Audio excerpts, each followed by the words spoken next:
them ramen noodles.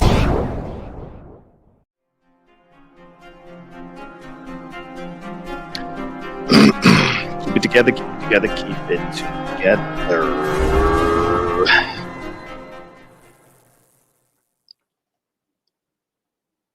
What is up, you two? It's your boy B-Co back at you with another live video. Hey, bruh, episode 1. Welcome to Friday. What the hell did I name this shit? Where's my damn thumbnail? Welcome to Friday Front Porch Discussions with B-Co. There we go. There we go. How's everybody doing? How's everybody doing? There's a lot to discuss. I do want to share my screen. I want to get into this early. So I'm going to go ahead and share my screen and we're going to watch a little video together, shall we? Look, I don't wait. This is what I think this is what some people grow to appreciate about me. I don't have to wait for numbers to start the show. Some people have to have extremely long introductions. Hello, how are you? Welcome, welcome. Thanks for coming. Hello, welcome, welcome. Thanks for coming. Just to make sure they get the numbers before they do their thing. What I solely depend on is replay value. Replay gang. So if you're watching the replay, just know that I love you. And that's why I do what I do. So let's go ahead and share my screen because I have a nice little video to show you guys. This should be fun. Here we go. Let me go ahead and put that up there. Okay, let me go ahead and do this right here. Let me get my ass out the way. There we go. There we go. I got the premium account. All right, let's go ahead and hit play, shall we? Welcome, guys. Come on in. Good to see you. Good to see you. Good evening. Don and Jackie are off tonight. I'm Jordan Orkis. And I'm Dave Graber. Bombshell testimony in court and police body camera footage blew apart a criminal case against a Buffalo man. The News 4 Investigates team not only obtained the body cam footage, but the explosive trial transcripts. A state parole officer is now at the center of the controversy. Luke Moretti reports. Not a state parole officer. Allegations of misconduct are being leveled against a state parole officer after explosive evidence surfaces in court, resulting in the dismissal of charges. My man, you said that wasn't your gun? How come you got 22 ammo in your room? Parole felt that our client wasn't fully complying with his conditions, so they came to do a home visit. That client is Anthony Davis, seen in the red shirt, sitting with. Man, these parole officers, man, always setting the black man up. Look at the brother in the back, man. The brother in the back is like, what the hell, man? My parole officer? Let's go ahead and continue. His hands cuffed behind his back. When they were speaking to him, they say that they noticed a vial of drugs or 2 vials on his bed. Attorney Nick Texedo says the search got serious and led to the discovery of a loaded .22 caliber gun in a garbage can in a common area of the rooming house on Northumberland Avenue in Buffalo. They then... Not parole officers planting evidence. Not them coming to destroy the black community. Let's continue. Searched his room. Buffalo police were called for assistance. Okay, he's got a bullet right here in his room. There's a bullet right here in his room. A .22 caliber bullet is found on Davis's TV stand in his room. That's when things start to get real interesting. And it all hinges on just a few frames of this Buffalo police body camera footage and the actions of state parole officer Eliza Rosario. He didn't know this was on camera. Did he say Eliza Rosario or Antonio Johnson? Please continue. Rosario is one of 2 state parole officers involved in the November 2020 search of Davis's room and a central figure in this eyebrow-raising case. All of it coming to a head during a jury trial last month in state Supreme Court. And he actually ultimately at the end of the cross-examination admits that if he knew it was on camera, he wouldn't have done it, and he certainly wouldn't have lied about it. The police body cam footage. Not that Negro saying if he knew it was on camera, he wouldn't have done it, and he certainly wouldn't have lied about it. Excuse me, do you own a channel called R&T Edutainment? No, officer, supervisor. No, I don't. Let's continue.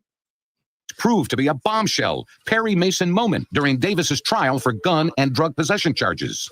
On the very bottom corner is when you see a little blue hand come in and drop an ID card. Attorney Sean Kelly, my spidey senses just went off, is the one who spotted the few frames of video the night before the trial was set to start.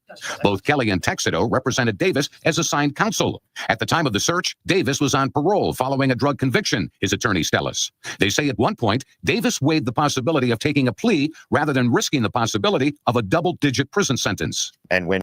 Yikes. Yikes. So, LF, is that your friend? I don't know, officer. I don't know, officer supervisor. Why you looking him up? I don't know, man. I was curious. Please continue. When it appears as though the evidence is stacked up against you, until we find this 1 in a million needle in a haystack, where's Waldo situation. Damn. I mean, when I talk to him about 1 in a million needle in a haystack, where's Waldo situation. Excuse me, sir. Is this your voice that I'm hearing? See, when the truth hates the lies and the lies hate the truth. Okay, man, you got me. Please continue. going to trial as opposed to taking a plea, we didn't have that. Rosario, the state parole officer wearing blue gloves in the video, walks over and takes a picture of the bullet with his cell phone. And then seconds later, you see his blue-gloved hand come into frame holding Davis's state corrections ID badge. So he submits 2 Lord, not getting caught on camera. Not getting caught on camera. Not Google security. Being seen dropping out of the sky. photographs into evidence of the same TV stand. One is with the bullet without the prison ID. One is with the bullet with the prison ID. News 4 investigates obtained copies of both photographs. You can even hear Rosario on the body cam footage talking about the ID badge next to the bullet. How about that? ID with the gun. ID with In a supporting Well, how about that? An ID with the gun. What's crazy is we have so many people already coming at the Black community already. But to have those that swore an oath to protect and to serve start digging through personal information. Let me continue. deposition signed by Rosario, he states that one round of ammunition was located on a TV stand in plain view, and that next to the round was Davis's state corrections ID card. No, not video evidence, not testimonial evidence, and not what is this called with the words and all that. I don't know what kind of evidence that is. I don't want to call it letter evidence. I don't know what the hell kind of evidence that is. But it's script. There's something here. Statement evidence. Let's go with statement evidence. Not Google falling out of the sky. Not an IA investigator. An IA officer. And not founded evidence. Lord. But let me continue. That supporting deposition, if he tried to say that wasn't his signature, in one of the body cams, we actually see him handing that supporting deposition to the head officer at the scene. During cross-examination at trial, Rosario is asked about this by Texedo, Davis's attorney. Question: it was a lie that the bullet was right next to his New York State Department of Corrections ID card, right? Yes. Answer: yes. Question: because it wasn't originally there, right? Correct? Answer: yes. Question: until you put the card there, right? Answer: yes. In my opinion, it's really a miscalculation by the officer, even if he's prone to planting evidence, because the prison ID didn't help him much. The bullet's already in the bedroom, and it's a .22 caliber bullet, just like the .22 caliber pistol. The ID to them was just a cherry on top, I guess. Again, Texedo drills down during cross. When you think you're smart, and you're so smart, you're dumb. When you get greedy, you get greedy. Let's go see what you're doing on the community route today. You know what? I got the evidence.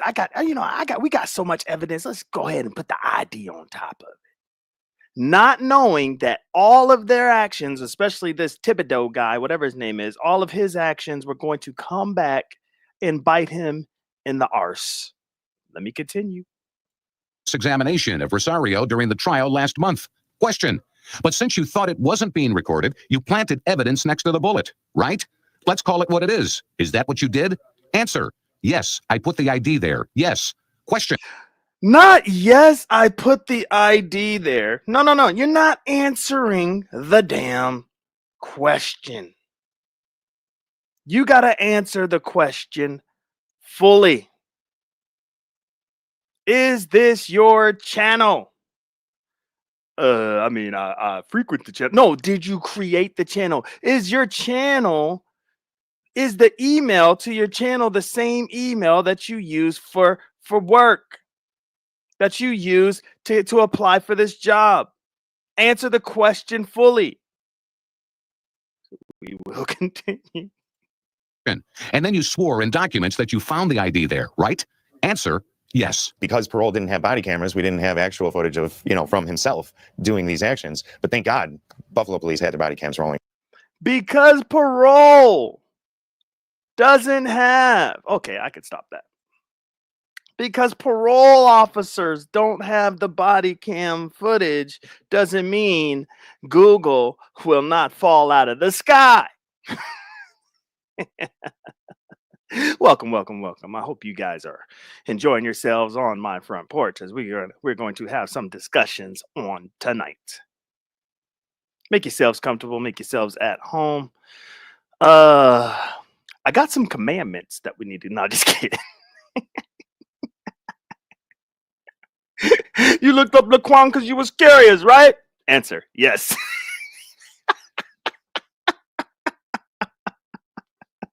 Google manna from heaven, rain down on me. Listen, I'm having the best time with this. Whether that's drama or not, I don't give a damn. I don't care. I'm having the best time with this. As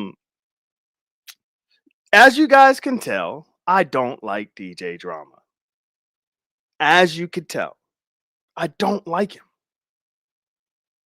I never really had a problem with Drama before he was exposed by the hand of the Lord. I never really had a problem with him, but I knew deep down in my gut that he really didn't like me too much.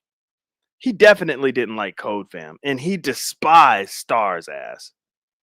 So, I mean, I knew that, right? But I'm not tripping because, like Tiff P said, this YouTube shit ain't real. Do you think binary code is binary code, really?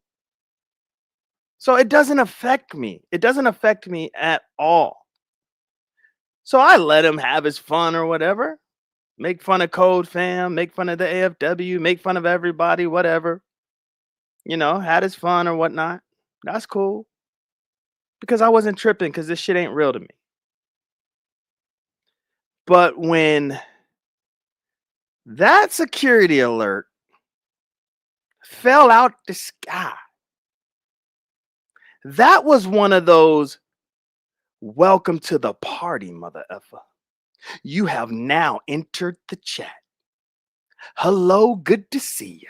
Make a profile, Negro. Make a profile. Make sure you add to the bio, bruh. Episode 1. Add your description to the bio, bruh.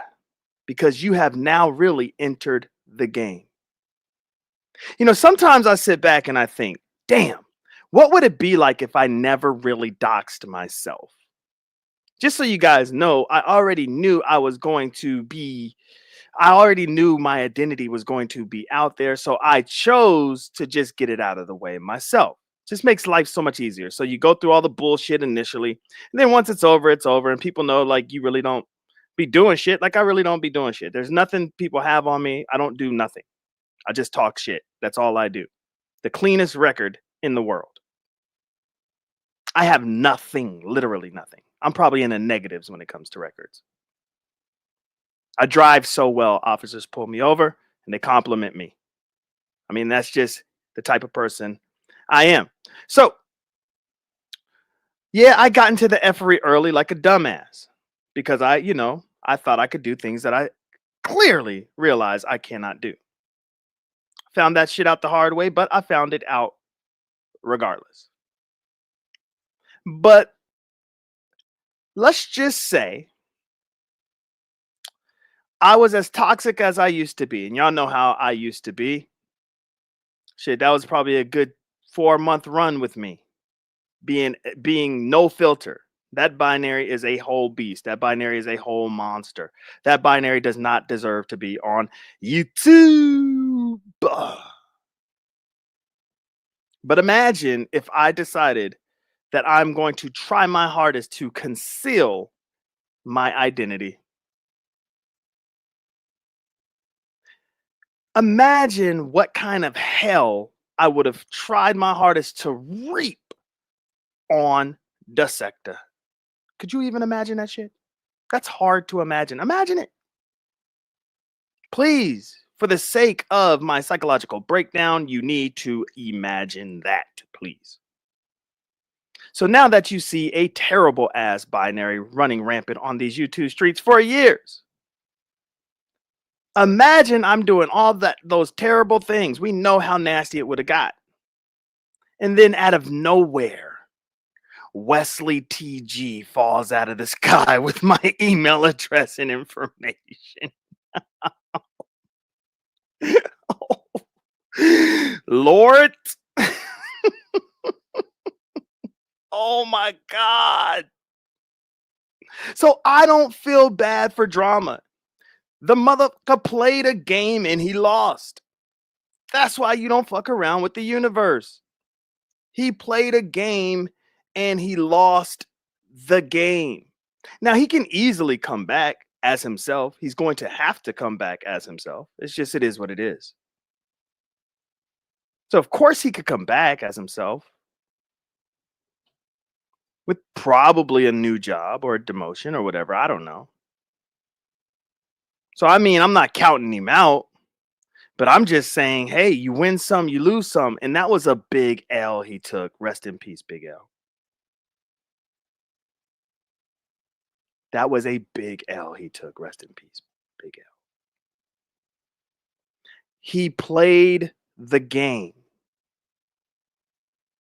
In electronics, the technological age kicked his arse. Him wanting extra security breached his security. The irony. The irony. Him needing the extra security. Look, it's one of those. Do you want two-step verification? That shit came back. That shit got him.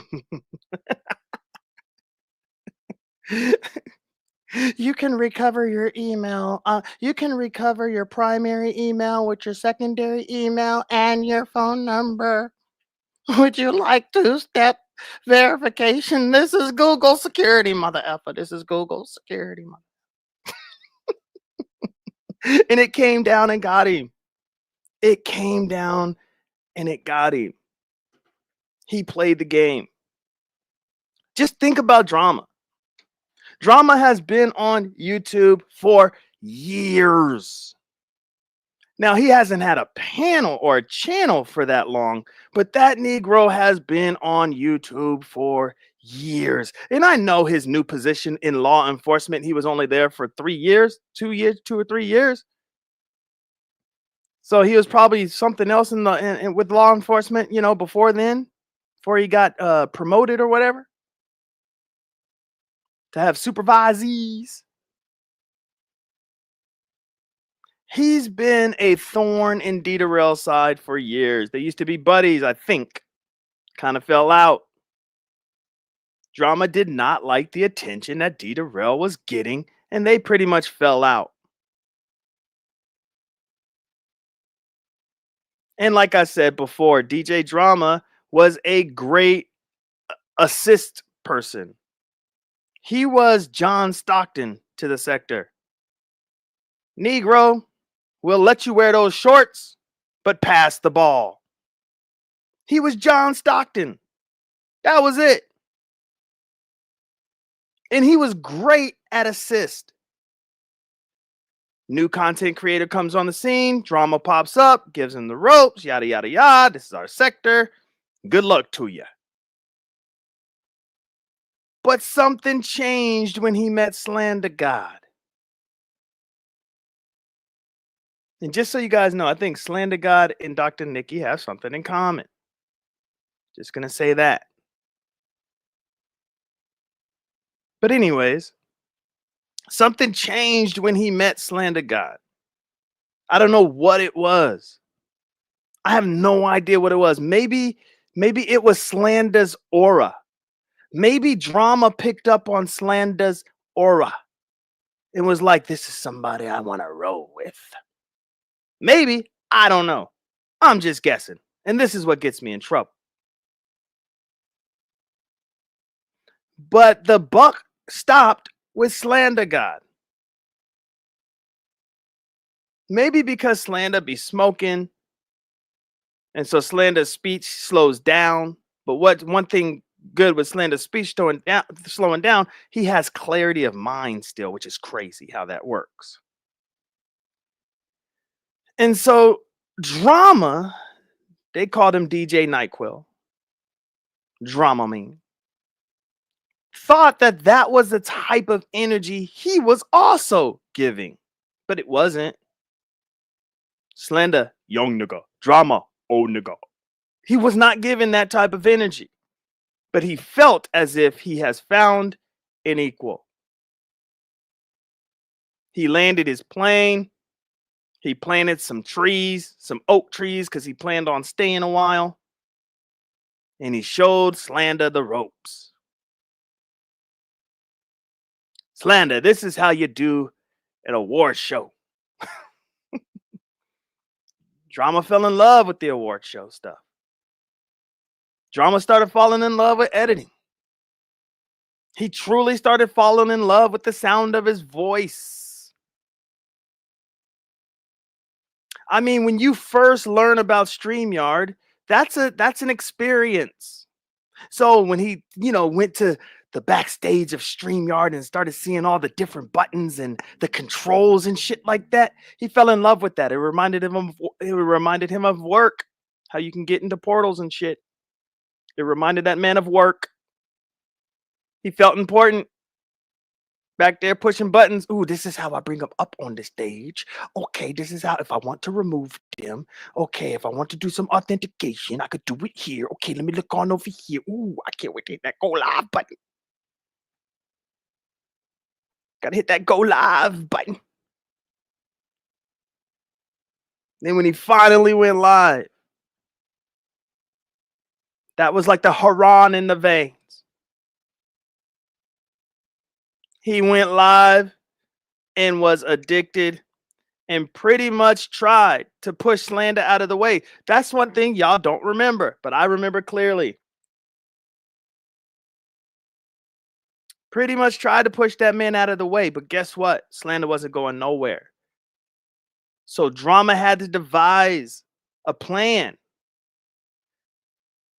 Because he thought because look, when you prep to go live and you start figuring shit out, you think once you hit that go live button, you're going to get the same kind of traction your partner is getting.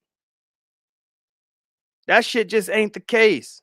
Now, Stargate and I are cool, but I mean, if she hits go live and I hit go live, it's different. Now, when Stargate is at her pinnacle, when she's on top of her game and she's like really invested in all that shit, when she hits go live, it's hard for people to F with that because she's in her bag. But for the first time, when you first do it and you've been a partner with somebody for so long, you expect that same level of support and that same level of love, and he did not get it. That's why somebody like Drama can say how he hates on Triggs. And Triggs know him and I are cool. I like Triggs. Triggs is cool. I don't care if he's LF. I don't care about Blue Truck Gate. I don't care about his past like that. Triggs is cool to me. I'm still going to make fun of him, but he's cool to me. So it pisses me off when somebody like Drama aligns himself up with people like Slander and Triggs who are cool and pretty much sets them boys up. He didn't set him up to knock him out right away. He set him up just to have something, just to have a clip ready, just in case. That's why I was asking Slender God on his show, Positively Hate, today, if Drama had his information. Brother, does Drama have your information? He didn't answer, but he knew it was a good question for him to actually think about. Because if somebody's supposedly cool with you, why are they loading a clip just in case? Why do they have a just in case case? Let me open up this briefcase of just in case. Drama hated on Slander. I know y'all don't see it, but I felt it. I know it. And so what Drama had to do was compromise his own feelings. Damn it, I'm not getting the same numbers as Slander God. Damn it. I thought we were connecting. I thought I could be a parasite. I didn't think I would have to use the portal.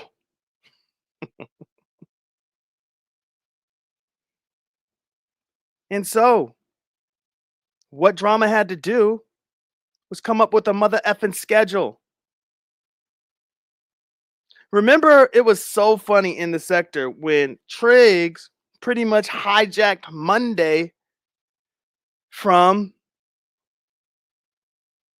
Walnut Head out there.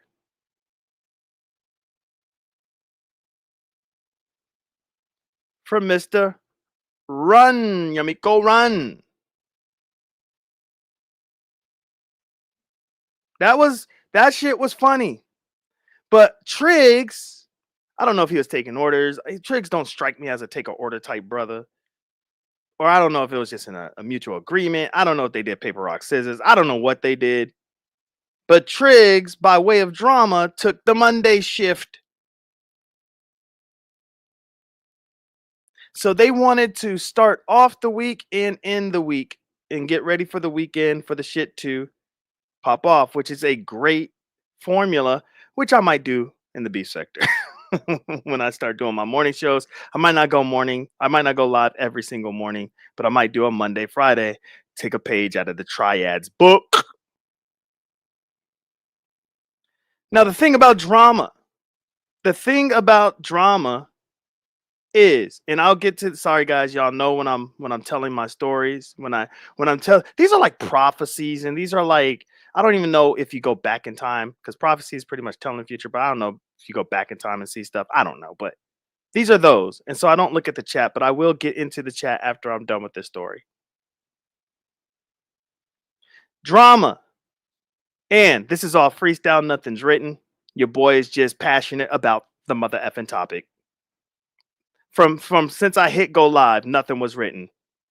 That video that we watch, all freestyle. I just knew that when I saw a probation officer planting evidence, the story would line up. And damn, did it line up. God damn, did it line up. And if you don't know what I'm talking about, trust me, you don't want to just skip to when people hit the panel on this one. You might want to watch it from the beginning. It's a masterclass. It's beautiful work. Free online for your enjoyment and pleasure. Now, anyways, so they got Monday and they got Friday. So they got the front week, back week. Got it hemmed up. And then, you know, they make their panel runs during the middle of the weeks, which is great. Excellent, excellent, excellent. Then you got Teresa running the show as the HR representative, human resources representative running the show. Beautiful, beautiful, beautiful team. Beautiful team. Drama wasn't too concerned about Triggs for whatever reason. I don't know why. Maybe because he sees that Triggs is a top tier elite troll. So he knew there was no effing with Triggs. Let's give Triggs Monday and shit. We just gotta, wait this shit out till Friday, Slander. Slander's like, wait, why we gotta wait shit out till Friday? Why don't I just have Wednesday? Drama's like, I got a plan, motherfucker. I got a plan.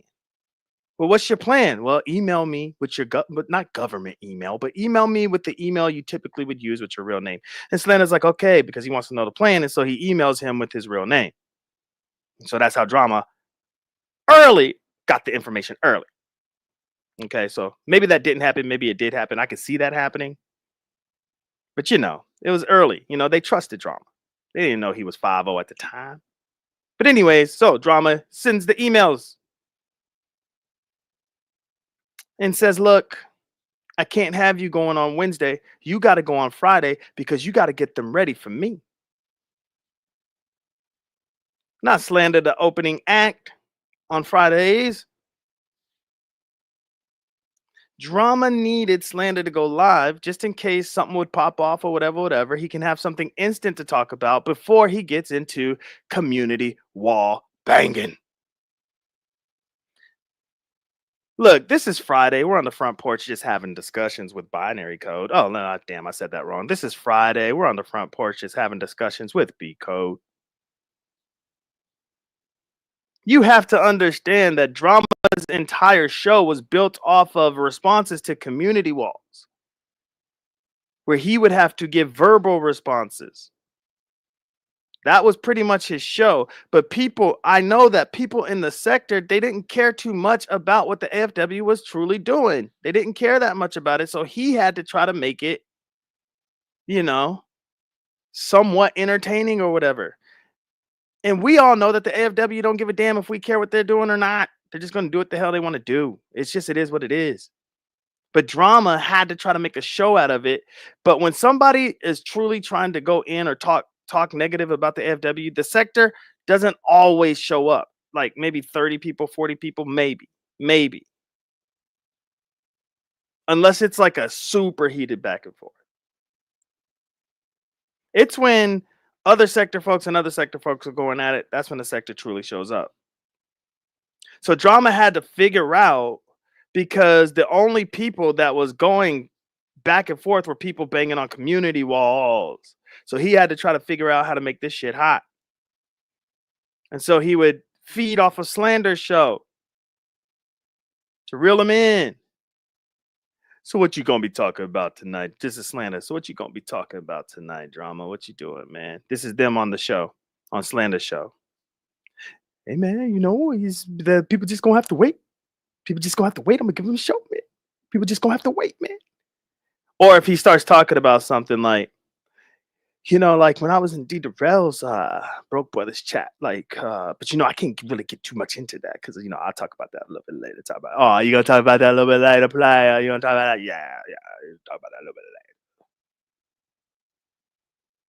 He could not be successful on his own. He needed an alley-oop. It wasn't good enough that Trigg started the shit off with the fire-ass Monday show that he hijacked from Watermelon Head out there.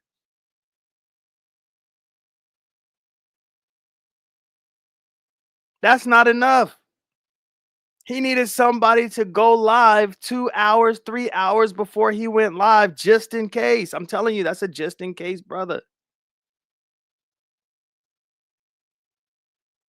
And the reason why is because this man has been trained to observe, study actions of people, and take what he wants. That's part of his training. And so he set all that up. All right, guys, now let me get back into this. Okay, I had to do that, man. Y'all know I can't stand Drama. I just can't stand him. Let me see who's here. Drip is here. Good to see you, big dog. L Blue, what's goody? What's goody? Big Rig slaps. Big Rigs is going to be going live a little bit later on.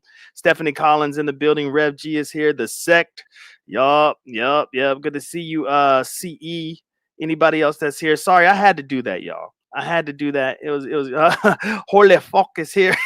That's so funny.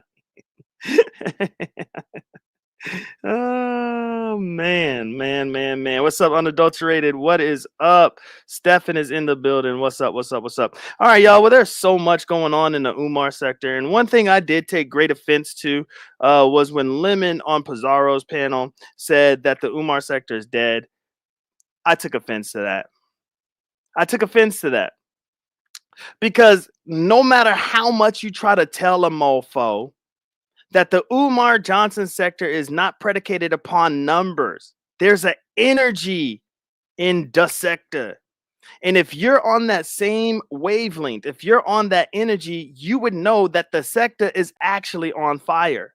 But when you have, that's because we're mother effing professionals over here. But when you have to have big numbers to like validate if you're hot or not, or if you're doing this right or wrong or whatever, then you're in a world of trouble. Because we know over here in the sector that numbers come and numbers go. But when you strike a chord in somebody, that shit lasts forever. And we do that shit a lot over here. So yeah, I did. I took great offense to that shit. But anyways, Let's get into some sector shit. So Derell is back, y'all. Let me go drop the link. I'm done with my little spiel. If you missed what I did, then just rewind this shit from the beginning, please.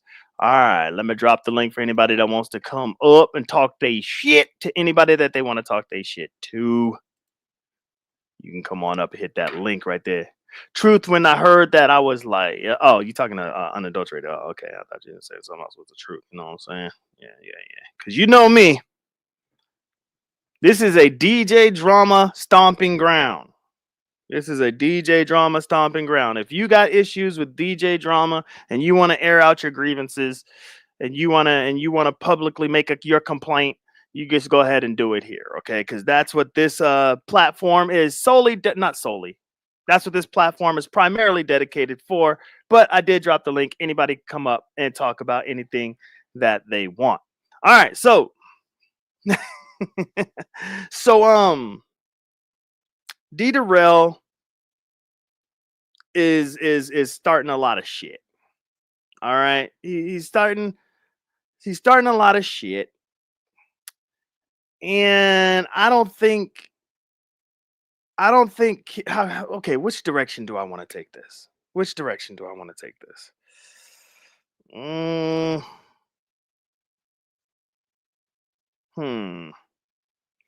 Okay, I'll take it this way. First off, shout out to General Kip. General Kip, I hope you don't have any issues with me. My platform is always open to you for you to come up and talk your shit uninterrupted. But with that being said, you know me. I'm a troll, man. This is what I do. Okay, so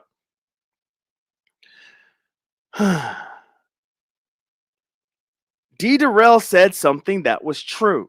Are we not going to zero in and hyper focus on something that he said that was true? Not the Georgia Stranglers. Here we go again. Lord Jesus, help us. Derell said that Kip called him. Derell told us, okay, Derell told us that he informed Kip that he only has like 15 minutes to talk. Kip, in his infinite wisdom, was like, Negro, you always say that even on panels that you got 20 minutes, but you on the panel for like 2 hours.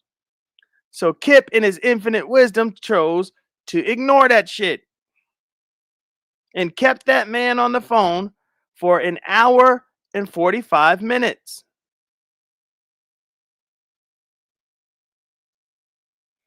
That's weird. Y'all don't think that shit's weird? That shit's weird. I don't care. That's weird to me. You kept this man on the phone for 1 hour and 45 minutes to talk about the sector. Damn, that's weird to me.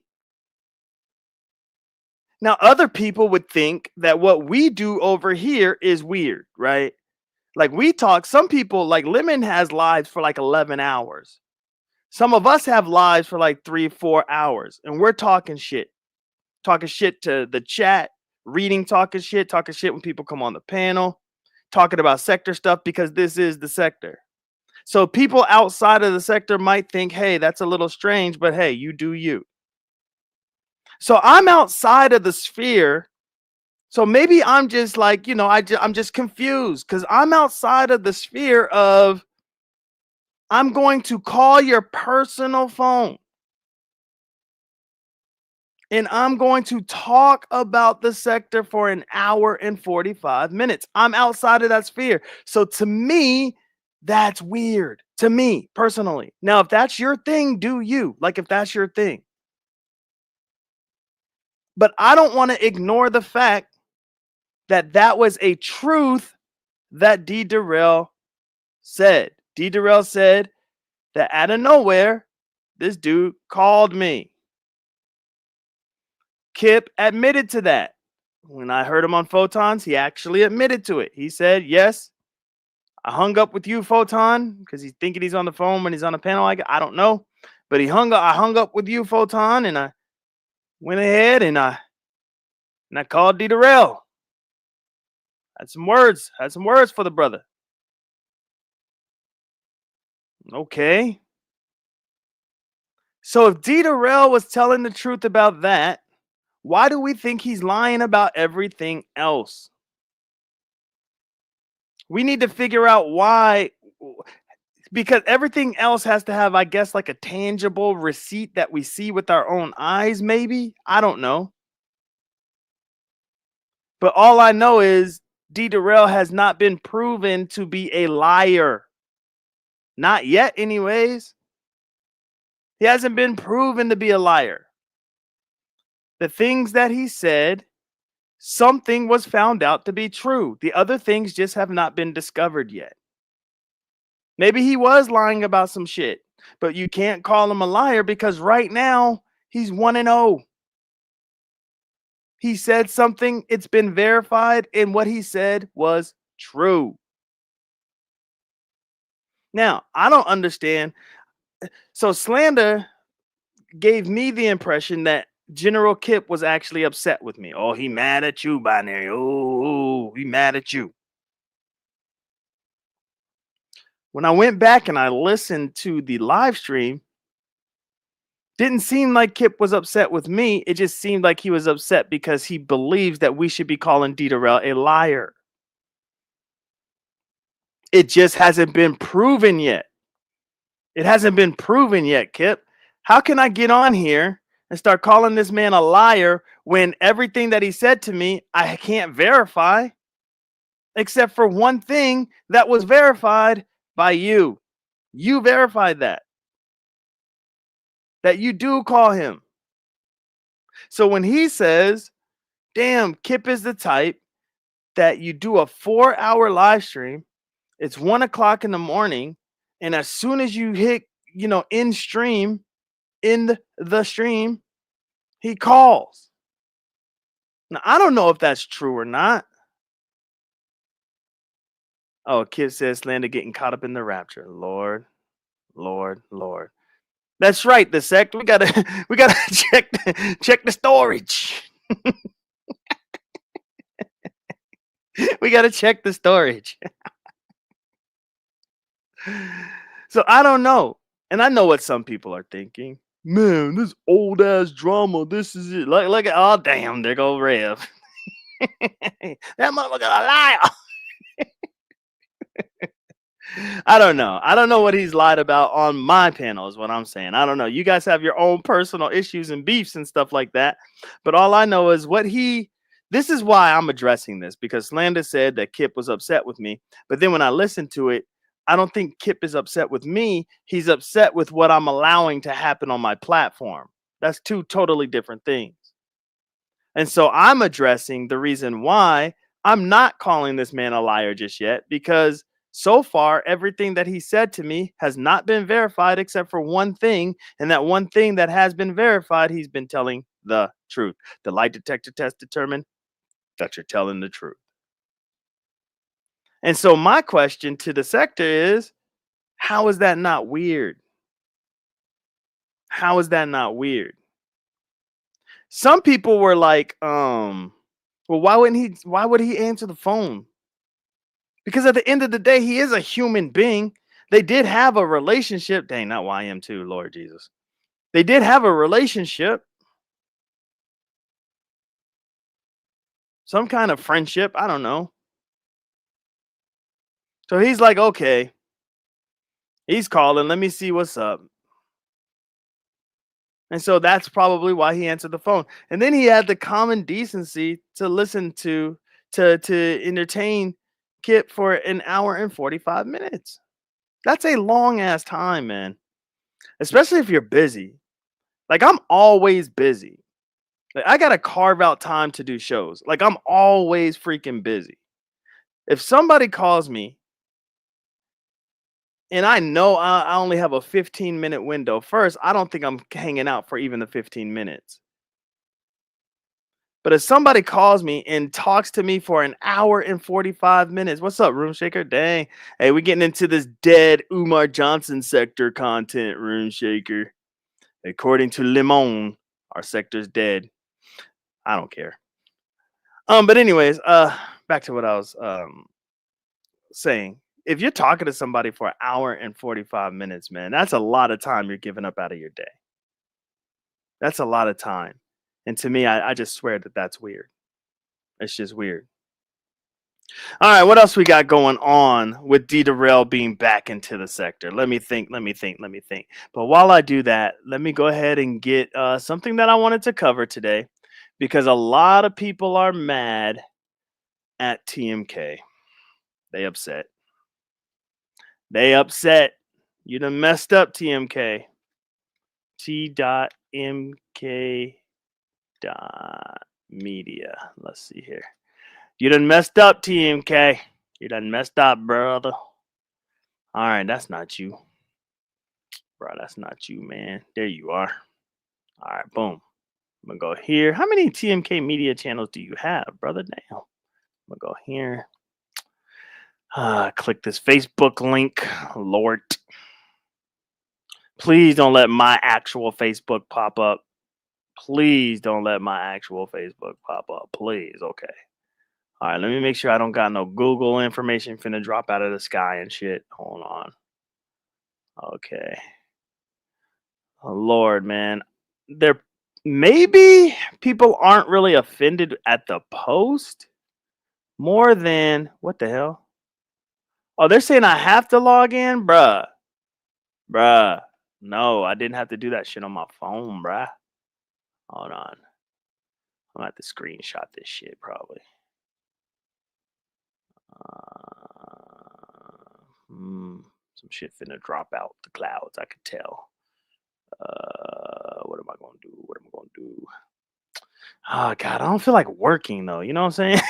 I don't want to screenshot shit. I don't feel like doing shit. I just feel like being lazy as hell. So I'm just gonna be lazy. Not stealing woman voice again.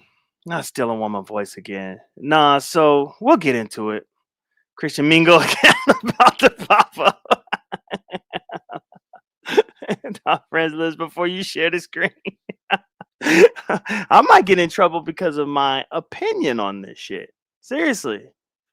I don't know if the sector is just looking for content. Now, I have to put it to you this way.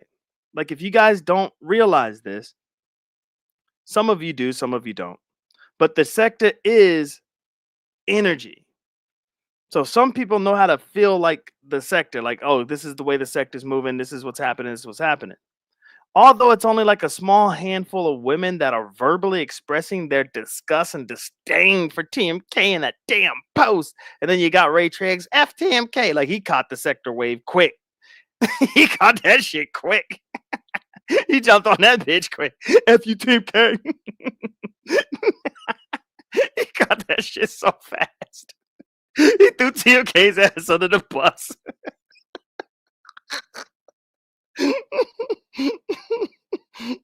Damn Triggs, man. He ain't shit. He threw TMK's ass right under the bus quickly. Quickly and swiftly.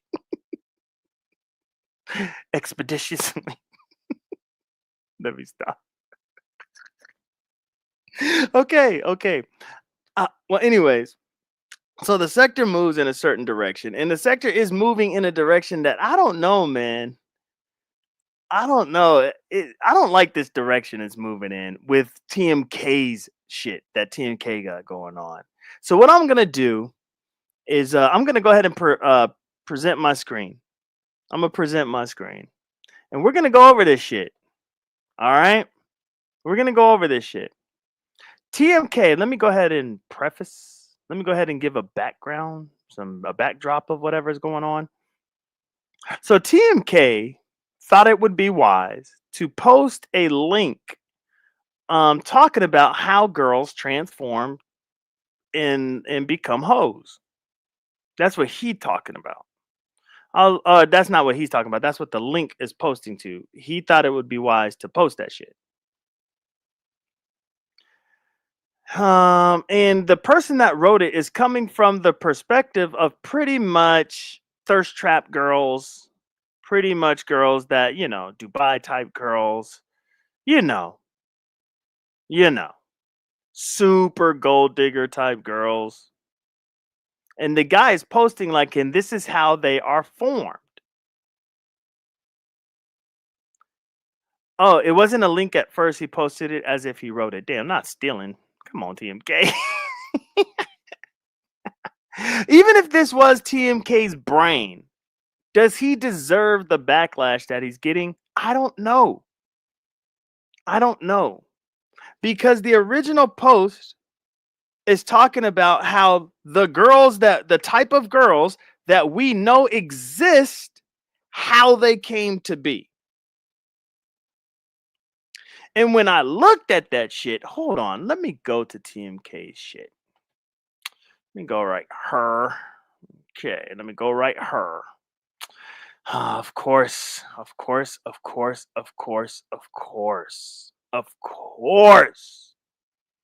Okay, let me share my screen for TMK shit real quick. Did he post it so he can go live about it? That's what he says he did, and I believe him. I actually believe him.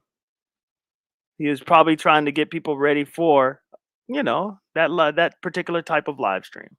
I believe that's the case. But anyways, let's go ahead and go here. Boom. Y'all see the screen? Y'all see the screen? Okay, we there, man. Y'all see the screen, man. Here's TMK. He says, here's a link to the original post and author. Bloop, bloop, bloop. Let's read more. I might give my commentary on this if there's time, but some of us have to punch a clock and have actual careers. But carry on and do you, boo. In my Baltimore accent. I can't do a Baltimore accent. Not even going to try.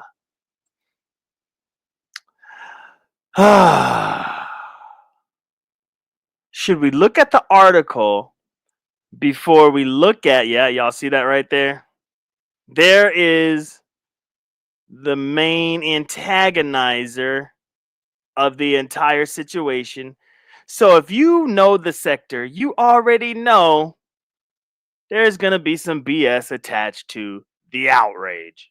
So let's go ahead and go to the article, shall we? What's up, Germ? What's up, Derell? Good to see you guys. All right, we're going to go. Hey, make sure that y'all catch the replay for real. Make sure that you watch the production I put on for our good old friend DJ Drama. Please make sure you catch that. I wasted no time. I got right into it. And Derell, I did talk about you and Kip's situation. I think you would like my talking points on that. And so, anyways, let me share my screen to TMK because TMK is in a world of hurt right now. The sector women ain't fucking with them. So let's go ahead and read this article. Now, remember, when we read this out, this is coming from the perspective of those gold digging girls that you clearly know exist. Nobody's denying the fact that they exist. That pretty much use their body for monetary gain. And they don't care who they use it. They don't care. If the money's coming in, they're giving it up. Stop acting like those girls don't exist. But you got daughters. Oh my God, help me, Lord. Help me, Lord. Help me, Lord. Help me, Lord. Help me, Lord. Help me, Lord. Help me, Lord. Help me, Lord. Let's look at it. All right, there it is on the screen. Hopefully my Google security does not out me because I know Facebook wants me to log in. Hopefully they don't pop up with all my governments, my wife's governments, my kids' governments talking about you can activate all these accounts. Because if they do, I'm screwed. But anyways, life cycle of a modern woman hoe phase. That's what this says. Okay. Now, remember, I did not post this. I'm only observing this. These are not my views. This is Donai's views. Donai. This is Donai's views, not mine. We are only examining this for entertainment purposes only and to learn some shit. So they say life cycle of a modern woman hoe phase. They say age 12 to 15. Okay. Now, before I start reading this, we know that this is some manosphere BS. We know it. Because if you go to that link that TMK so graciously left for us and you start reading the comments, You can tell the type of people that comment. Yeah, okay. Okay. But I guess the issue that the sector has is I guess TMK did not give Donai his credit. And he copied and pasted this shit. Let me see. See how I'm doing right now? Can y'all see that on y'all screen? Can you see me copy? You see that shit? So he did that and went over to his community wall and hit paste. And just left it at that. So maybe that's what the sector has an issue with, because they don't have backstory. And I gave plenty of backstory. So age 12 to 15, this is what Donai thinks about the modern woman hoe phase. She starts opening for a secondary school. That's horrible. That is horrible. 16 to 18, at this point, she begins to set high standards for men and begins to think she's better than boys her age and refuses to date down.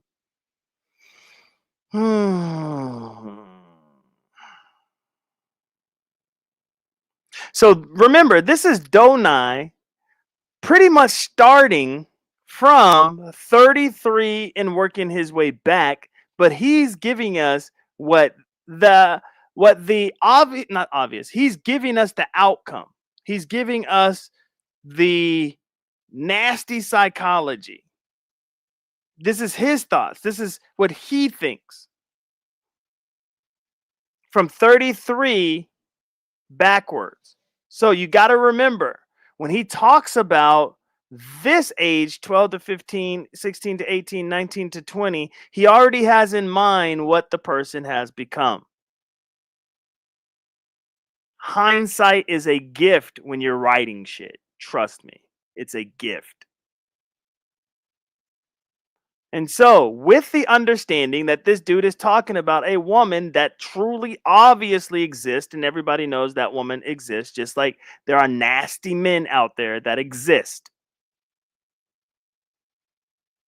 that will use a woman and use a woman and use a woman, just like these women exist that just use men, and they use their body to get what they want.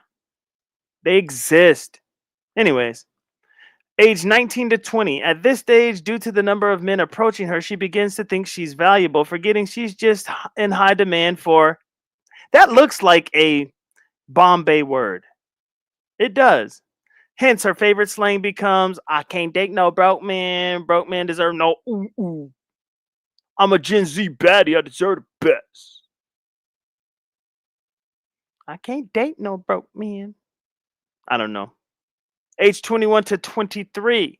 She begins to reject serious men coming for her hand in marriage, as they are too boring and good for her. And she still wants to be free to explore her sexual freedom with the bad boy players and the irresponsible men, as they excite her better. Okay. Age 24 to 25. She still thinks she's in her early prime and still refusing to settle down for serious men coming for her. Because to her, she hasn't lived her best life yet and doesn't want to tie down her whole life for just a man. There are still many more stuffs to explore.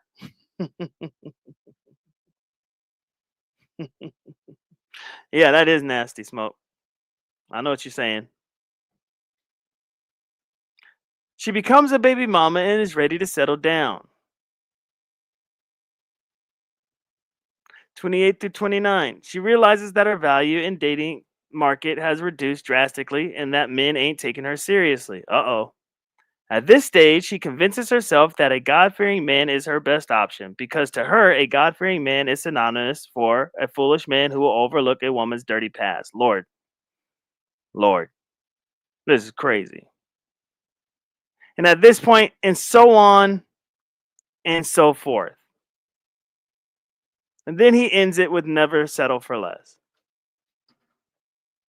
But this is pretty much the article. 28, 29. Wait, I think I already read that one. 30, 32. At this point, she realizes that church is a retirement home for the HOESs. You will begin to see Jesus, baby, lover of God, addicted to Christ. That's so messed up, because not all women are like that. Shiloh becomes her favorite ground. She becomes active in church. She joins a department in the church. You begin to see her posting biblical scriptures. I mean, are you upset that she's changing her life around? Maybe that's a good thing. How is that a bad thing? That's a good thing. So weird. Okay, age 33 and upwards. When she realizes that no man wants to commit to her, she becomes a feminist, Lord Jesus. You begin to see her active on all social media, talking about how men are pigs, scum, and shouldn't be trusted. Modern women will use their prime setting unrealistic standards for men, hoeing from one man to another. All right. I'm trying to figure out, although I don't agree with this, I truly don't. I'm trying to figure out where's the outrage? Where's the outrage?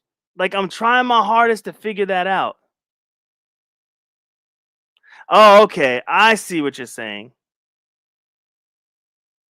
He should have started at 18. Okay, I see what you're saying. Is that the outrage? Because if this is the outrage, that's different. Where he started, okay. Maybe that's the outrage, because I could not figure that shit out. Yeah, let's see. The real author of this might need a steel belted turtleneck if he was in the okay. So because he started way back then. Okay.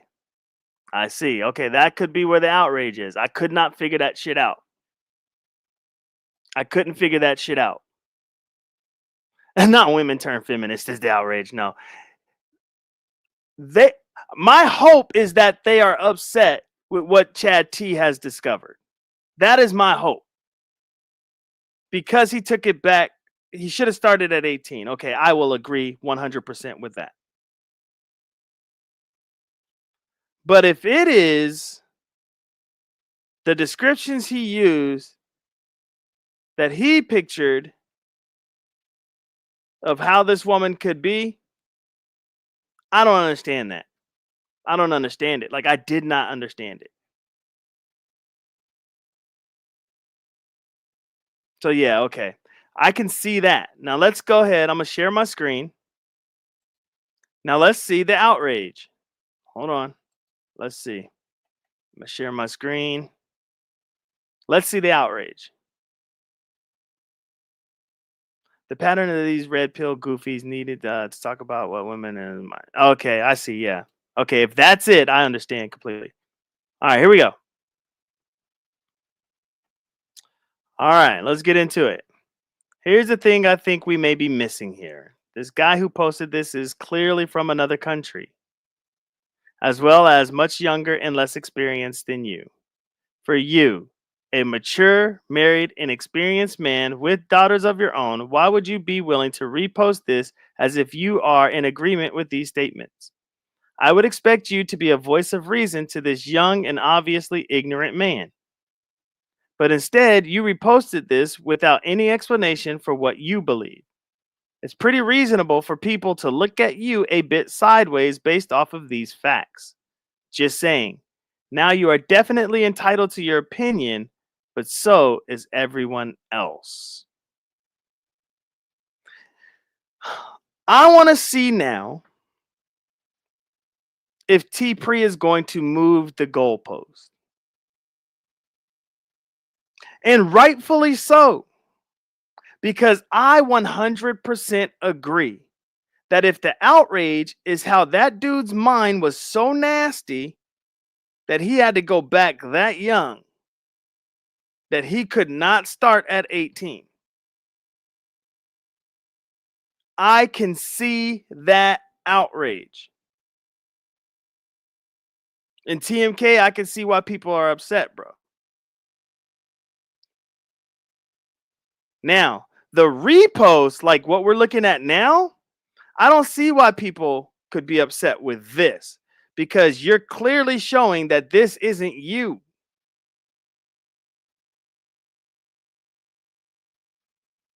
That this isn't you. Somebody else wrote this shit. But they're saying that this post was copied and pasted and did not have the author in it. So it appeared as if you pinned it.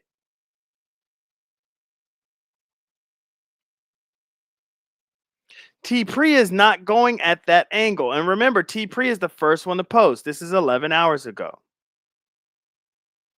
9 hours ago. Okay, YM wants to hear about it. I'm talking about it right now, YM. Oh, Vegas Gates. Okay. Okay. Damn. Okay, we're gonna. Damn. We might have to go to Slander Ave because there were so many comments about it, and I did not know what the hell was going on. So many comments about it, of how they're disgusted with this man.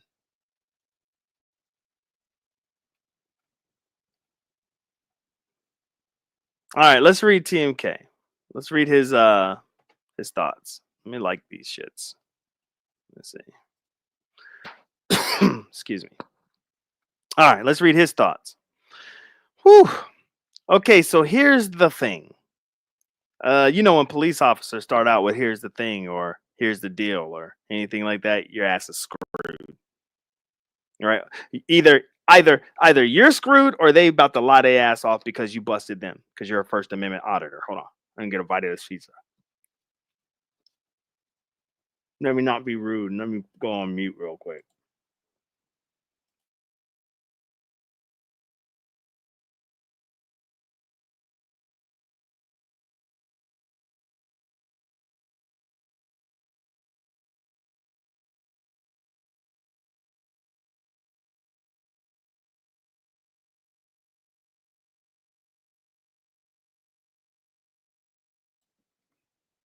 All right. My bad. All right, so here we go. Okay, so here's the thing. I took the original post down because after receiving a comment, I realized it may have been misunderstood or misconstrued because I am not the original author. Lord.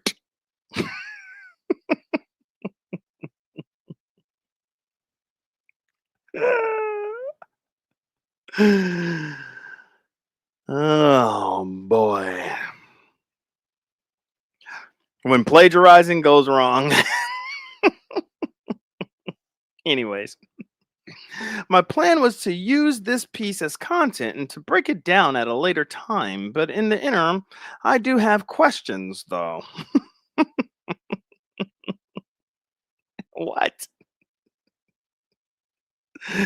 Now you got questions, brother? Why didn't you reply to T Pre directly? Anyways, or is this a T Pre reply? Am I tripping? I don't know if I'm tripping or not. I don't think so. Let's get into the questions, shall we?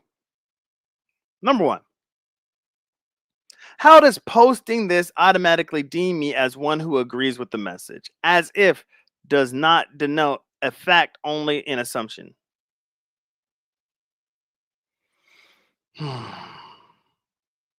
We cannot look through the eyes of edits.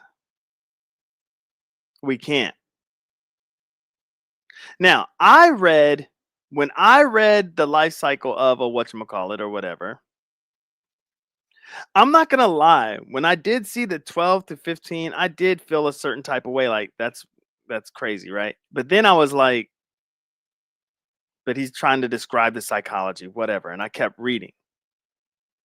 I didn't take great offense to that.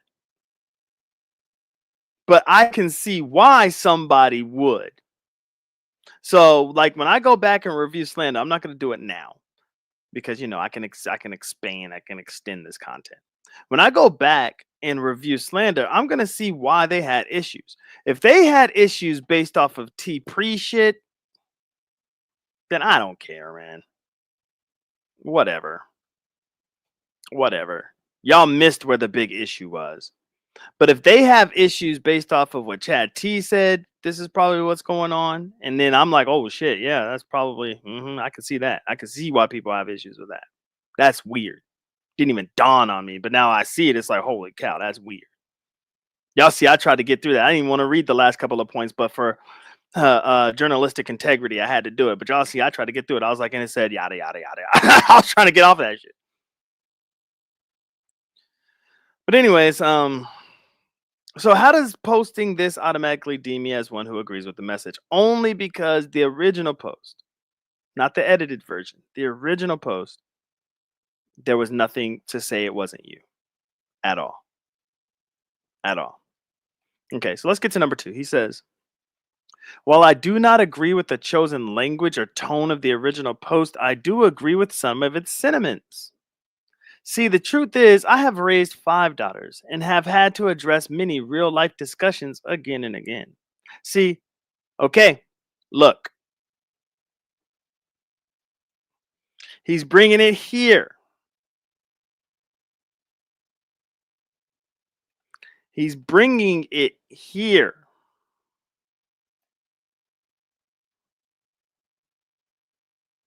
I am not going to get personal, but I am going to say this. I've had to have discussions because of things happening around, mine. I had to have discussions about it at a young age.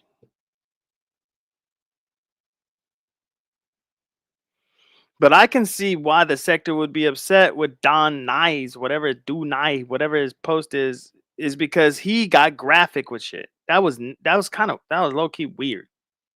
Like, I get it.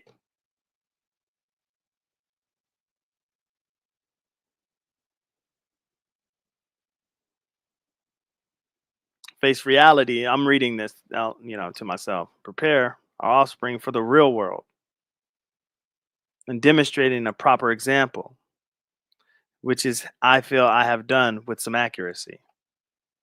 See, it's easy for those with limited or no parental experience to come online and slap the pedo jacket on a man they have never ever met or do not know. Okay, so I see now I see why. Y'all like, Binary, do you ever do any research? No, everything is on the fly. I said that I will examine this. I told TMK this. I said I'll look at it on the show. I'm not looking at the shit. I'm gonna look at it on the show. So I'm looking at all this now. Okay. So it looks like the sector is trying to put that jacket on TMK. Lord. Oh, shit. Oh, man. Man, they trying to put that jacket on that man. Oh, man. Dang, man. Give me a second. Sorry, guys.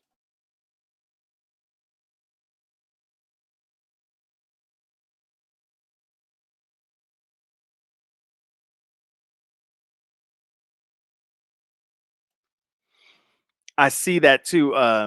Chatty said if TMK posted it to get people's minds going for a show, I could say it might have been a good content. It might have been good content, but because he took it down, then that wasn't his purpose. To throw, like, I'm curious to know what was the point of just like throwing it out there,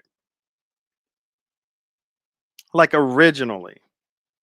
Now we leave it up to TMK. The point was because he was, wait, let me get back to there. He said he was planning to make content. Okay, here's the thing. Post, receive a comment. Okay, my plan was to use this piece as content.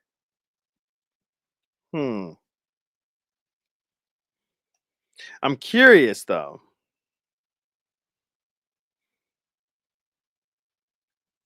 I'm curious because if he wanted to use, and this isn't me coming down on Team K or anything like that. This is me doing an analysis, and this is just what I do. If he wanted to use the piece for content and he wanted to have a discussion on the actual piece, why wouldn't he keep up the original post and also have the discussion on what a certain group of people in our sector deem as nasty, offensive, bad? You know what I mean? Like, why not have that discussion as well? because that is a response. And obviously, you knew that could be part of the response because you wrote this, which is very nicely written, by the way.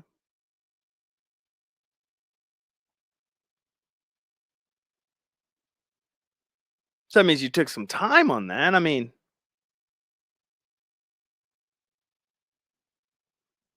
so why take down? Because I'm not calling nobody a liar. I'm not calling TMK a liar. He's not a liar.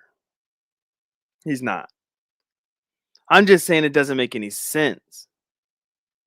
Because why couldn't responses be the content? That's what I did when I did my analysis and stuff on you know, what society deems as a strong black woman, and it was written by some Asians. I wanted to see real responses, whether they hated me. Some people agreed with the article, but some people were like, damn the article, it's what binary is actually doing. I wanted to see all the responses. So with your initial post, you got responses. That would have made for a great mother effing show. And you would probably have a whole shit ton of people in your chat listening because they're going to go there and hate watch and be pissed. But as you start breaking things down and explaining things, either they're going to see your side of things or they're not. But that's the response. But they will be there to probably hear the other shit you want to talk about as far as the article is concerned. Because when I did my review, yeah, people got offended, but they stayed and they listened to the whole damn thing at least. So it was a real conversation that went forth.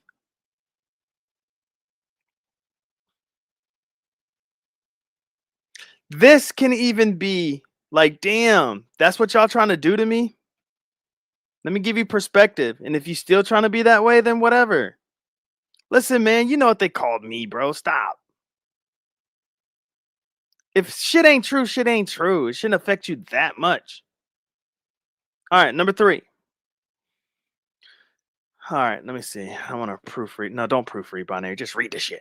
I have been asking this for years. Why do people in this space keep referring to me as the voice of reason every time I dare to step out and do something different? TMK, stop. Bro, you presented yourself as the voice of reason. Okay, here we go. 80% of my content is effery. In songs, all of that. If I make responsible content, I am called holier than thou or self-righteous. If I produce edgier subjects, I am told to get back within my boundary. See, while the author may be young, but is he really ignorant? I don't know personally. As you stated, I am entitled to my opinion, and I imagine he is also. So he is responding to T Pre. Oh, okay. My bad. He is replying. Wait, let me get this. Wait, no, wait. Yeah, is he? Am I tripping? Is he replying directly to T? No, he's not. Is he? Wait, no, because I can reply to this shit, right? Yeah. Okay. He's okay. Damn it, Bombay, you're. I don't know what you're doing. But he is right here directly responding to T Pre.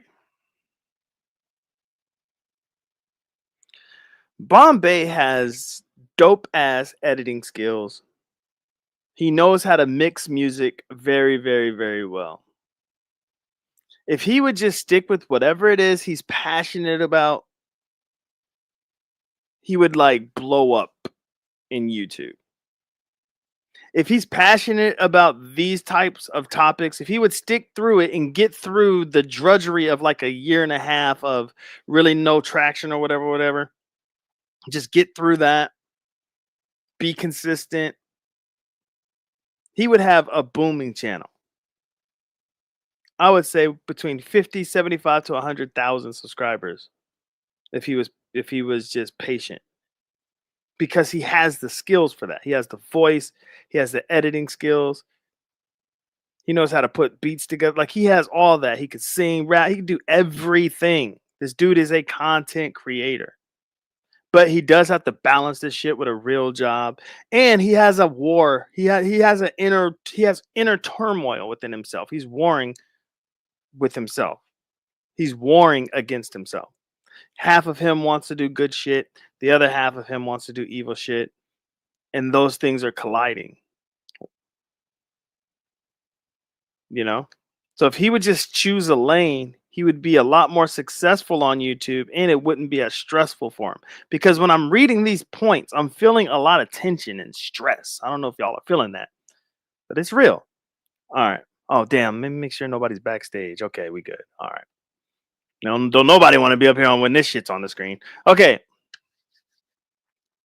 If someone else posted this, for example, someone in the manosphere, would it have made a difference? I have sat in this sector and listened to black men being drugged, labeled, and lied on for the last 2 years, and that's okay. We are supposed to accept that judgment without question, but the minute a man stands up and calls it like he sees it, here comes the so-called feminist critics in their feelings about it, offering purely emotional reactions. Damn. The truth is that some of the women here are bitter and angry and looking for someone to blame, but I am not him. If you happen to be damn near 50 and have hit a wall, that is no man's fault. God damn. TMK is pissed. He is pissed. He is mad. Oh my God, he's mad. He's mad. Look, now that I have been exposed to the outrage, I see why the sector's upset. But I can also push past that to look at the bigger sentiment to the story of what the dude was trying to get at. And the dude is not wrong of what he's trying to get at. He painted a pretty good picture. But I can see, though, why the sector would be upset based on the dude not starting at 18. It's just good taste. It's just in good taste. But if that's not what the sector's hell-bent on, because I'm going to tell you straight up, that's not what she is hell-bent on. She's not hell-bent on that. Bombay responded 2 hours after this. So I think Bombay was listening to, wait, no, maybe not, 9 hours ago. I don't know how long ago. Maybe. I don't know. But I think Bombay was seeing some of the press. And he didn't like the press he was getting. I don't know if it was from Slander or a show before then, Photon. I don't know. He didn't like the press that he was getting. He didn't like his name being drugged through the sector the way it's being drugged. But this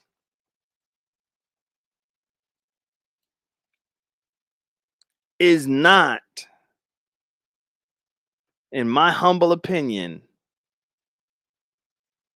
what should be the outrage. It should not be the outrage. Bombay, you cannot call women hoes. You are mature. Now, he's a young man. He's stupid. But you, old man, you wise.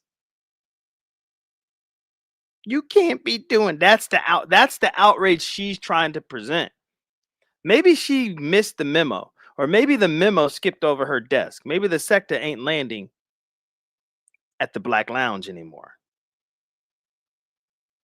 Maybe the memo skipped over her desk of why she should have outrage. Because if this is her outrage, it does not match with what the sector's pissed about.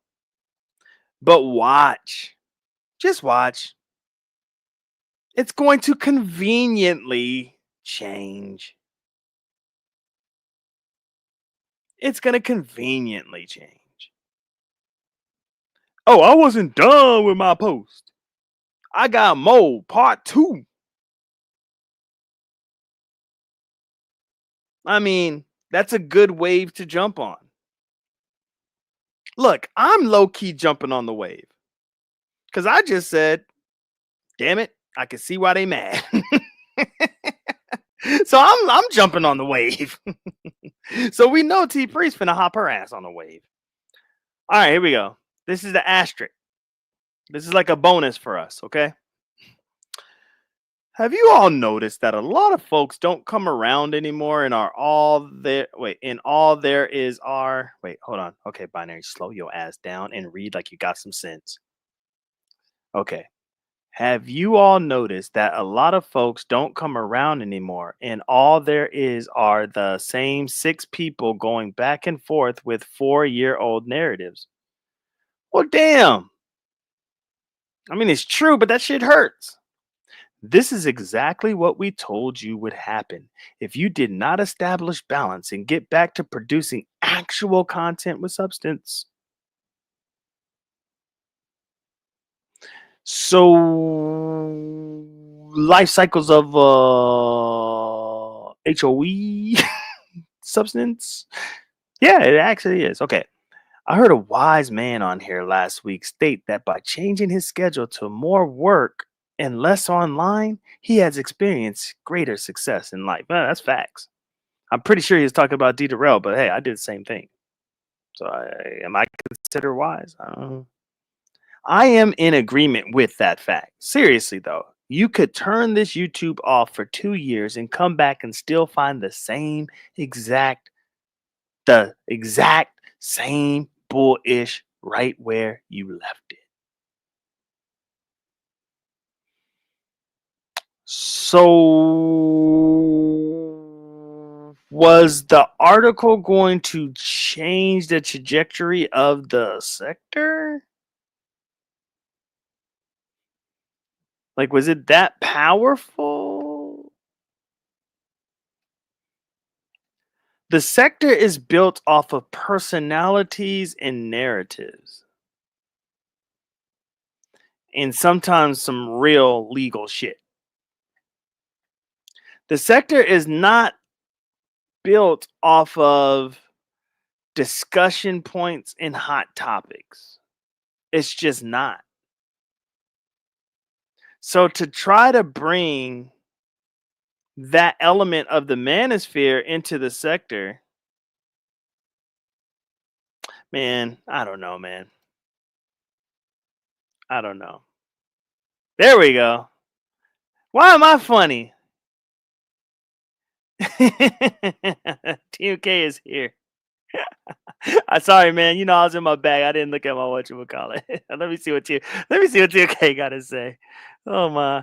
I have reviewed comments on my shows before. This is nothing new. Facts. Okay. Answer. After reading the original comment, I realized the commentator mistaked it for my words and position. Okay. As soon as this flu leaves my body, I will do a show about it. All right. My commentary is not for this sector only. That is my theme and my purpose. Okay. I must have said something. Facts. Well, TMK, you should have a good panel on the subject. I'm not here for that. I've shifted my efforts to real life tasks. Binary, I wrote that with a temperature of 103 degrees. Venom. Okay. How old is the author? I don't know, to be honest. You knew you was going to get smoked with that shit, TMK. Come on now. Bombay trying to revive. Okay. Men's Protection Network. Men's Protection. I can't remember what PPP stands for. PP. Okay. I'm not here to save y'all stinking asses. T-free. I knew you'd fall out the clouds. You know I'm talking my shit. Fax machine. Okay. Well, we have link this pin. Yeah. Who says? Okay. All right. The sector merging with the manosphere lasted only 2 days last year. Facts. All right. So I got through the chat. All right. Damn. And good to see you, TMK. And good to see you, T-Pre, because you guys are, you're giving out content. You know what I'm saying? So that's good. That's real good. Yeah. So there's that. Oh yeah, Men's Protection Program. I don't know why I keep wanting to put network on that bitch. Men's Protection Program. Okay. We need it. Based off of that article that TMK has posted, we definitely need the Men's Protection Program. I mean, me just going over what TMK's Facebook friend person posted, Smoke was like, "Oh no, I'm out." Like Smoke didn't even stick around for the for the analysis of the shit. He was like, "Oh hell no, I'm out." So we're definitely gonna need the men's protection program around here. Let's go get 3 Asian women to have a full panel discussion on Saturday. And that's another thing that we got to think about is the dude did not put race on it. He didn't put race on it. You know what I mean? So there's that. But I know what is his name? I know Bombay is, posting in a predominantly black space. So of course, we're going to look at it through that lens, but he didn't put race on it. Because I don't think those type of women are typically black women. I don't think that. You know what? Maybe I have to write it down so that my wife knows if she ever looks in my history and she sees that I'm researching the top race for Dubai women seeking older men. Like she, you know what I'm saying? That she knows it's for research purposes only. You know what? Maybe this live will cover me. I'm gonna go look for it. All right, let's go look for it. Okay, the top women for older men in Dubai. Boom. All right, dating in Dubai from the female perspective. Okay, that's not it. Come on. Yep, not really getting the data. Maybe that's something weird I'm typing in. Google wasn't ready. The AI generator was not ready for that. Okay. Let's see. What race of women are the most gold diggers? Let's see here. Who is more likely to be a gold digger? I'm about to look that up. Oh,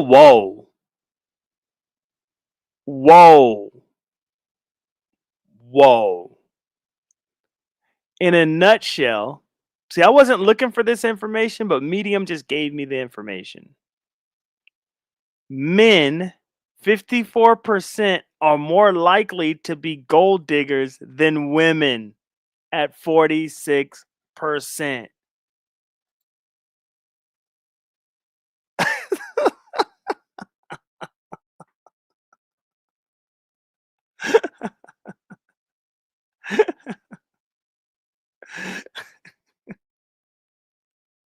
Oh, damn. Hey, would you leave out that stat?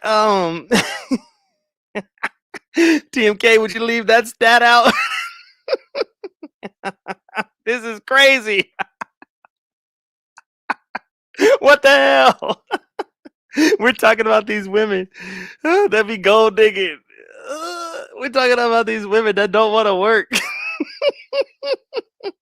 And the stat says 54%. Men are 54% more likely to be gold diggers than women. They said the female gold digger is a dying breed. The younger the woman is, the less likely she will marry a man for money. God damn. Look, that's the first time. This is what real research gets you. That's the first time I heard about this. That's the first time I heard that stat.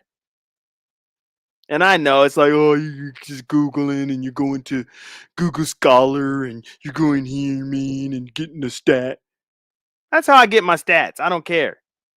And in this stat, with the platform that I trust, Medium, has said, in a nutshell.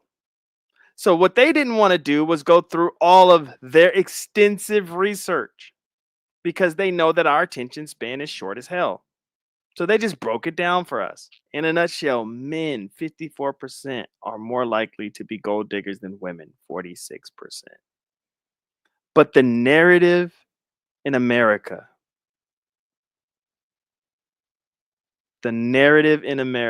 goes right to the women. And it's because that is what's being publicized. I get it. That's what's being publicized. That's what these YouTube shorts are about with the gold digger pranks and all that. Have some, like, and we know that's all set up and all that stuff going on. But reality is we got more stay-at-home dads. Oh my God. We got more stay-at-home dads, kept men. Like, the picture it's painting in my mind is insane right now. Than we do these Instagram, Insta famous, flying to Dubai, doing bad shit type people. And it's not really bad. Like, if that's what they want to do with their body, but we know that at the end of the day, it could be kind of harmful. Kind of. Living that lifestyle. That is a fast lifestyle. And it can get scary. It can get real spooky. So we know that. But in my mind, I could have never ever pictured that men are more likely to be gold diggers than women. Damn. All right, so yeah, it's crazy, right, T Free? Oh Lord, that was conveniently missing from the post. Yeah, in my opinion, that's some crazy. Oh, you can write a whole article on men also. Okay, well, hey. And yeah, he wasn't going to though. Now you might. 1K in a week from her, man. Okay, so Uppity's being kept. She's part of the 46%. She's part of that 46%. But that's a crazy ass stat. I am tripping. Well, dang, it looks like nobody's hitting the link tonight. That is okay. Maybe I need a slander god to go ahead and warm the mic up for me first before I go live. Sheesh, man. Nobody hit the link, man. That's crazy. All right, I'm gonna end this one then. This was fun. Let's go watch some Z Nation with the wife. I don't know if she likes Z Nation. I'm gonna have to ask her because we watched Black Summer and we like that, and we knew that that was a spinoff of some Z Nation. You know what I'm saying? So I don't know. Z Nation's older. Maybe she's not into all that. I'll have to ask her. We tried watching it. I fell asleep. So let me see if she likes it. But anyways, guys, that's pretty much it. Oh, wait, hold on. Nope. I forgot to talk about Derell and Tiff P. Okay. So started the show off with drama.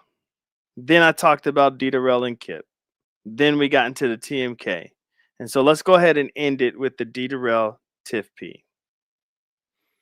First off, Derell, and remember, this whole show is freestyle. Okay, so first off, Derell has made an epic comeback. The only way he stays is when he goes live, he needs to get at least between 30 and 40 people in his chat. I know Derell's going to say that I'm full of shit, but I'm telling you the honest to God truth. If you want the effery from Derell in the sector, you're going to have to hate watch. Like, if you don't like him, you're going to have to hate watch. I'm sorry. It's just, it is what it is. Because he doesn't want to waste his time. Because remember, he likes to get into the effery as well. But if he's not getting the traction that he needs to get, it feels like a waste of time. Like, not everybody's built like me. Like, I can do this shit with 7 people in the chat.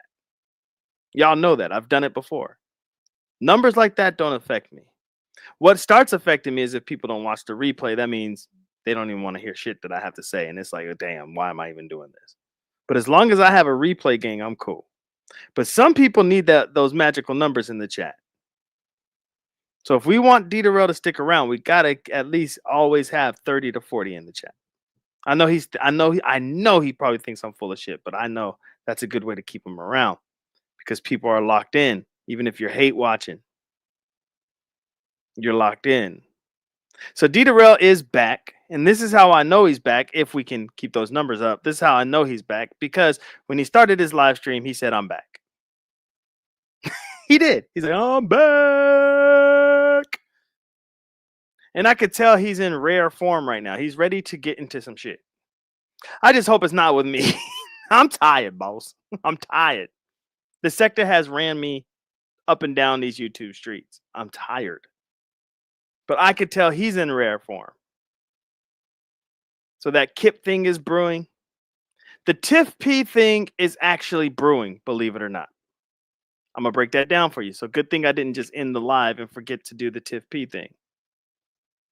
Here's how the Tiff P stuff is brewing. And I know what some of you guys are thinking. That relationship is old news. We don't give a damn. Oh, shit. I'm trying to finish this off. Oh, damn it, man. She's like, I just wrapped up my last movie. Man, I was going to try to finish this real quick and be out. You could have caught the link. Damn. Yeah, you ain't leaving. You ain't leaving. Well, you want me to finish my take on Derell and Tiff P? Go ahead. Okay, all right. So what I'm saying is, some of you guys that think the Derell and Tiff P relationship is like old news, whatever. You can't look at it in that angle. You can't look at it like, oh, we're gonna follow their relationship. That's not what's happening. Derell left little breadcrumbs if you guys could pick them up. What's up, In the Clouds? Good to see you, big dog. The breadcrumbs were Tiff P talks to everybody in the sector behind the scenes. Not only does she talk to everybody in the sector behind the scenes, she doesn't talk to me behind the scenes, but she talks to everybody else, I guess. And then he said, huh? Not me. Oh, you don't talk to her either? Mm-mm. You've never talked to her? But I know T-Pre, Sexy Toileting, those women did. Mm. And a couple others. Well, Derell says she talks to a lot of people behind the scenes. Probably people we don't even know.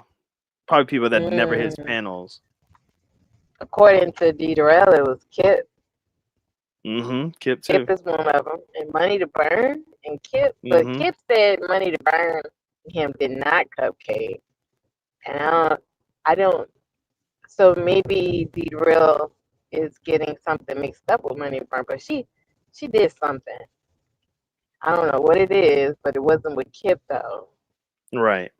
Yeah. Now TMK is trying to tell me I've never talked to Tiff P behind those scenes. T-Pre, whatever. That's hard to believe. But I kind of believe you, but it's hard to believe. Now, TMK is trying to say this. This is why I've already started out with what I'm saying. Y'all are going to be like, damn, Binary's always 2 steps ahead of the game. So TMK is saying another 4-year-old narrative. I told y'all going to keep repeating the same shit. No, I didn't finish. Stargate hit the panel. I was in the middle of my shit. But I was saying you cannot look at it as their relationship. Like, oh, Derell goes over her house, Tiff P rejects him, blah, blah, blah. You have to look at it that Tiff P talks to a lot of people behind the scenes. And this is the most interesting part. And this is what's going to keep Derell relevant if he wants to stay relevant. She spends hours talking to him about the people talking to her behind the scenes. Y'all missed that. So that means Derell has information. Derell, how you know about JJ? Really? Seriously? That was Photon pressing him. Well, guess what? Tiff P told me. So if you don't think that Tiff P is not going to tell Derell everything and she only told him what JJ said, you're delusional. You're crazy. So if you've spoken to Tiff P behind the scenes, if you've ever given her any information, if you were ever shooting your shot, if you ever thought that y'all was just cool, kumbaya, and she just so down to earth, if you was talking to her behind the scenes, Derell knows your conversation. Whether you care or not, he knows. And it seems like Derell wants to out Kip based off of something that maybe Tiff P has told Derell about Kip. All right. So that was going to be my Derell Tiff P discussion, and I would have been gone. I'm about to hit that 2-hour mark, and I would have been out of here. But what you got on your mind, girl? What's going on? I just want to know why Derell did not put out the stuff he said he was going to put out unless he had a change of heart and realized that we need to stay focused on locking Tiggs and drama up. I think he realized after the conversation that him, and Photon had. So what were Gotta some stay of the focused. things he said he was gonna put out? I He- did listen to your guys' he- conversation, but I didn't He listen to the whole actually thing. did not allude to what he was gonna do or put out. He just said there's a lot, and then he just all of a sudden had this change of heart and chose not to. I think he realized we need to focus on locking Triggs and drama up. I think that's what it is. At the end of Yeah. the day. So I don't know if you caught the first part of this show, but man, oh man, I did like a breakdown on a video of a parole officer planting evidence on people. That shit was fun.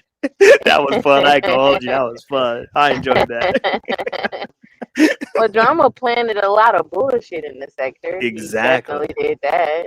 Triggs Mhm. did too. So I Damn. mean, they both got Yeah, but to get Triggs locked ain't up, no but police officer though. Triggs, you know, but Triggs is a choking Triggs is a women felon. and- He's a felon, ain't he? yeah, he be stealing furniture I and mean, you gotta putting expect it that from the troll. He's a felon. and it. Yeah, but I mean, what are you doing stealing license plates though? I mean, why are you choking Yeah, women? that's not. Why is That's, he yeah, those threatening aren't good to looks. revenge porn women? I mean, Yeah, why that's is not he a good threatening look. to delete women in front of children? Damn. So all that, oh, I'm a father, and as a father, I just find it appalling Yeah, that that was crazy. that's a bullshit. He's just That trying to was deflect crazy. from his own bullshit. He ain't no father. I I mean, ain't gonna hold you. biologically, yeah. I mean, but he a Oh fuck damn! You nigga. say I he mean, ain't in his kids' lives? I seen the he videos. he's If still a LF is fuck Triggs, nigga. if This LF nigga, is Triggs, that nigga he's tried to in his buy kids' his lives. daughter's respect back. That's all that bullshit was. I mean, once you try to What? delete the mother of your children in front of your children, you gotta do something spectacular to erase that shit from their memory. Damn. I mean, so listen, that's what that's about. This nigga trying to throw Bombay under the bus because he put an article out there and forgot to put the author of the article. I mean, Yeah, listen. but what would you say about because one thing I didn't catch, but Chad T pointed it out. It was because that dude. Oh, and I already took it off mine. Whatchamacallit. Because that dude, when he was giving his breakdowns of what the whole phase or whatever, he went back to this is what probably happened when they were 12, 13, 14, 15. He went back to that. And a lot of people didn't like that descriptive imagery that he tried to put in people's brains when girls were 12, 13, 14, 15. I mean, I know I heard Carrie do some bullshit. She trying to deflect from the fact that she threw her throat and her pussy at Photon and didn't get no play. I mean, she's just mad. She's trying to use Bombay's comment commutative wall as a deflection from her hoish ways. I mean, Oh damn! Did Carrie make some? I don't watch Carrie at all. Like yeah. zero. I mean, yeah, she definitely was. I listened to it, so I'm like, she's just using this as the. Is that what means she was to saying? Is deflect. that her talking point though? Like, She was hey, basically saying that Bombay a creep or something like that. For even posted is something she like the that. one that put the pedo jacket on him? I actually He's notorious believe, for that bullshit. like, I listened to some of. I didn't listen to the whole thing, but I got the gist. So if she said pedo, I didn't say, but I wouldn't be surprised if she was the one who started the pedo jacket type of situation. And I heard Slander talking about that. I think Stephanie has something to say about it too. She trying to deflect from the fact that she ain't got no paperwork that she promised that she was gonna get for the Oh sector. damn! So she's trying to what's they call it, hysteria outrage, fake Right. outrage, with Carrie, so that they both can deflect from the fuck shit that they've been doing in the past couple of weeks. So I mean, Stephanie Collins is sticking up for Bombay. no, she's not sticking up for him. Oh. According to slander, she was outraged with Carrie. Oh, my bad. My bad. Yeah. So they're both trying to deflect from The bullshit that they did, their right? own ish. Okay. All right. Absolutely. Yeah, Absolutely. I don't In see fact, how. Now, this is the only reason I see why people would be mad at Bombay is because he tried to plagiarize the man, and it didn't work out too well. I actually, know Bombay for. I mean, he might go through your computer system, but he's not gonna plagiarize. I mean, come on. Really? I remember when Triggs tried to take up for Bombay. When the stuff that he told me to download was spyware, and then Triggs said, "Oh no, it's not really spyware." So I remember when Triggs was trying to Yeah, I calm the remember that. situation down, but now he's trying to throw him up under the bus because he a fuck nigga. He's trying to deflect from his deleting revenge porn and choke a bitch ways. That's all he's doing right now. Listen, Big Back B turning her back on that nigga, saying I never was even trying to take up for that nigga because she realized that. Wait, what? Hold on, what? Yeah, so he's losing her support, and now he Triggs was is supposed losing to. Robbie's support. Absolutely, because she said I never was even taking up for the nigga, and she actually was, but she just realized she probably found out some more information and realized she was a dumb bitch for taking up for this nigga after we didn't already did the investigations and we did the Wow. we did the lies proving This that is he news was, to me. and so she When did she actually do this? When did she announce all? When she announced all this? It was on Photons Live that the last time that we ordered was a slander. It was either Photon or slander, I forget which one. But Oh dang. but she basically threw that nigga under the bus after I played the receipt of him throwing her up under the bus. So I think she realized how dumb she was for taking up for this nigga. And then so now Triggs is going to Photon, well, if you ever need anything from me. So now he's trying to be cool with Photon. Now he's trying to be cool with Derell.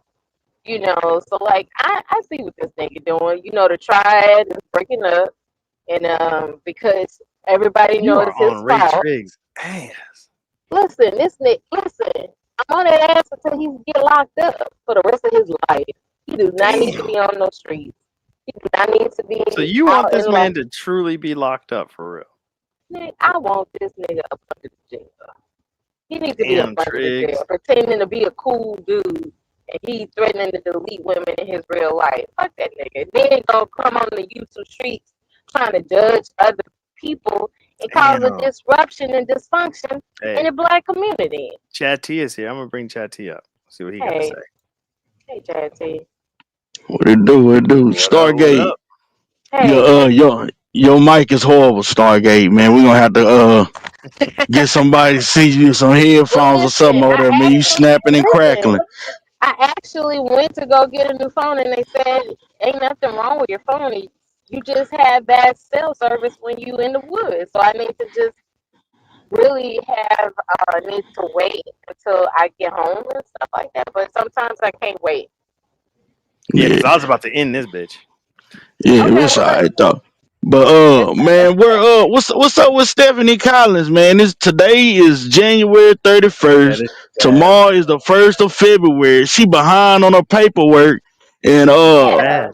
shit, I guess she didn't see the new post today. You know what I'm saying? Shout out to the recon team. Slid across my desk that they got a whole termination paper posted up now. Oh, where So at? she need to get that paperwork too on AAS shit. I mean, since she word? always questioning you about AAS shit, I know she saw that. She got to get that paperwork too. Hold on. Man, I'm headed. he got my- drama my whole ass work over there. history on there, man. He got his whole little work history on there and showed that he No way, was I'm terminated glad. on December the Yeah. 4th on a Wednesday, man. Shit is crazy. Oh wow! Absolutely. Yeah, she didn't bring that shit up. Be like, come on, That's why. Steph. Oh, That's why I was saying. That's why she damn. was yelling with Carrie to deflect from her bullshit ass behavior. Where I told her racist ass was over here creating problems See? amongst the blacks. This Now, I is why need her to come on and debunk this. Come on, man. We need her to debunk this shit. Come on. This is We why I trying to wish get these I was. PowerPoints going. I wish Anti wasn't mad at me, man, because this would have been an even better show. Damn, I'm always looking for the drama sightings, man. Dang. But I was keeping my ass away from Anti's page. Oh, shit, I ain't going over there. she hate my ass. Think about this. Remember when he came on Triggs's panel right around Christmas holidays? This nigga knew he got fired and shit. And he had to come to the sector and act like he didn't get fired because fucking with this nigga Triggs. Update. And he didn't even tell Triggs that he looked his ass up, and so Triggs had to find out, like all of us, that he was looking up Triggs shit. Well, I'm waiting for him to say that this shit is real, man, because they're gonna say it's fake anyway. So we waiting for the lawyer to get on it, man. Come on, she gonna be the fucking April bringing the information out, man. For having a bachelor's degree. Got a SKU code and everything. Ain't that some shit? Scan it. Report system Scan it. Yo, this is crazy. Hold on, man. Hey, that QR code might not be in the right spot. We gotta ask T3. Hold on, man. We gotta get that clarified. It might need to be a little bit more over to the right. You know what I'm saying? It's an eighth of an inch off. Yeah. God, they never use a real O. They use a 0 in the beginning. That's not a real O. It's something, bro. I don't know, man. But damn, hold on. I'm gonna read this. Update. Yes, Antonio Johnson remains under investigation. Indicated below, and all caps was fired. Yes, anyone can laugh if they want. After all, it's what the most evil did when lying and slandering innocent people. God, dogs. So subjects laugh, enjoy lies. Go ahead. The thing about it is, it showed he got fired on the 4th, but it showed they opened up another investigation on his ass on the 10th. He did what the fuck going on? He did some crazy shit. Man, what the fuck going on with drama, man? Investigation to get him fired and investigation to lock his ass up. I told y'all, nigga, we gonna get this nigga, we gonna lock this motherfucker up for the bullshit he been doing. See, about there, I thought you were pulling this shit up. Hell, you got the front porch tell you shit. I thought you were pulling this shit up. You know what I'm talking about? Hey, bro, I didn't even know. If I'd known, I would have actually wrote some shit down for this. I would have wrote some shit down for this. I'm like looking, I'm examining this shit right now, man. This is shit crazy. The irony of Triggs telling Drama that he was gonna call his YouTube rep and protect Drama and made this nigga lose his job. I mean, the irony. Man, it's crazy. You gotta be a man of your word, man. Gotta be a man of your word out here. And right now, Stephanie Collins' word ain't worth a damn shit. We can't get her to debunk a damn thing. Okay, we have to look at this because this shows you Drama as a person. Department of Juvenile Justice, June 18, 2012 to February, so 3 years voluntary resignation. That means they must have found him doing some shit and said, you can resign or we can fire your ass. Just like they did Carrie. What did I tell y'all? Did I say Carrie they gave her the option to resign so that being fired would not be on her record. I told so he been doing shit. He's been doing shit. This dude is grimy. So 5 years from March to September, another voluntary resignation as a juvenile probation officer. This is crazy. Then let me find out he was putting shit on them kids, man. He probably was, man. God damn, Drama. Probably was. Another voluntary resignation, though. That's the thing that's killing me. And then finally, they got his ass terminated. They got his ass, man. This dude is a plague on the black community. And people wondering why is Binary so upset with Drama? This Negro has been y'all think I'm the one, Binary cop calling Negro. At least y'all know that's what I do. He was the actual police.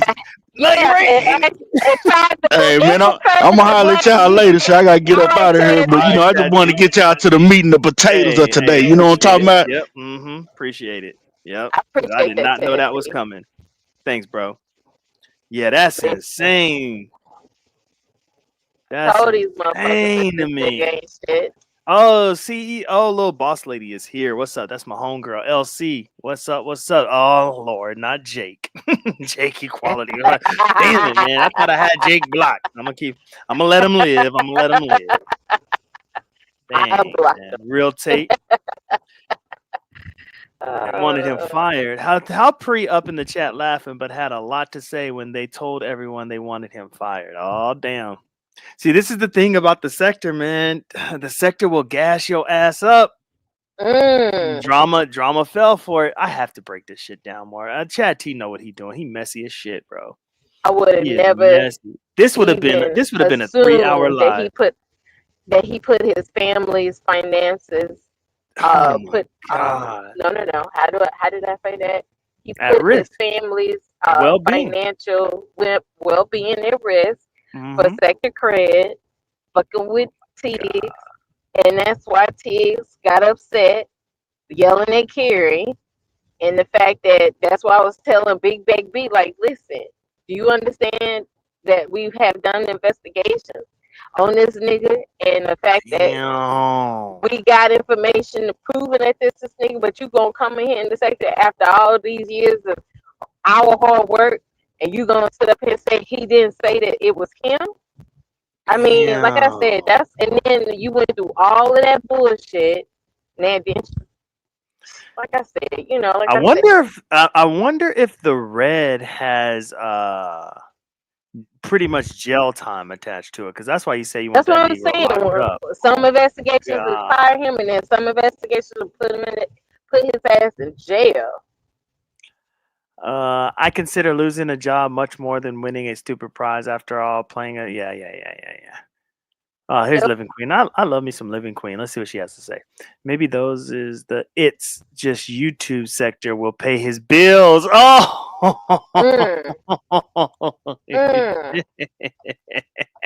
It's just YouTube.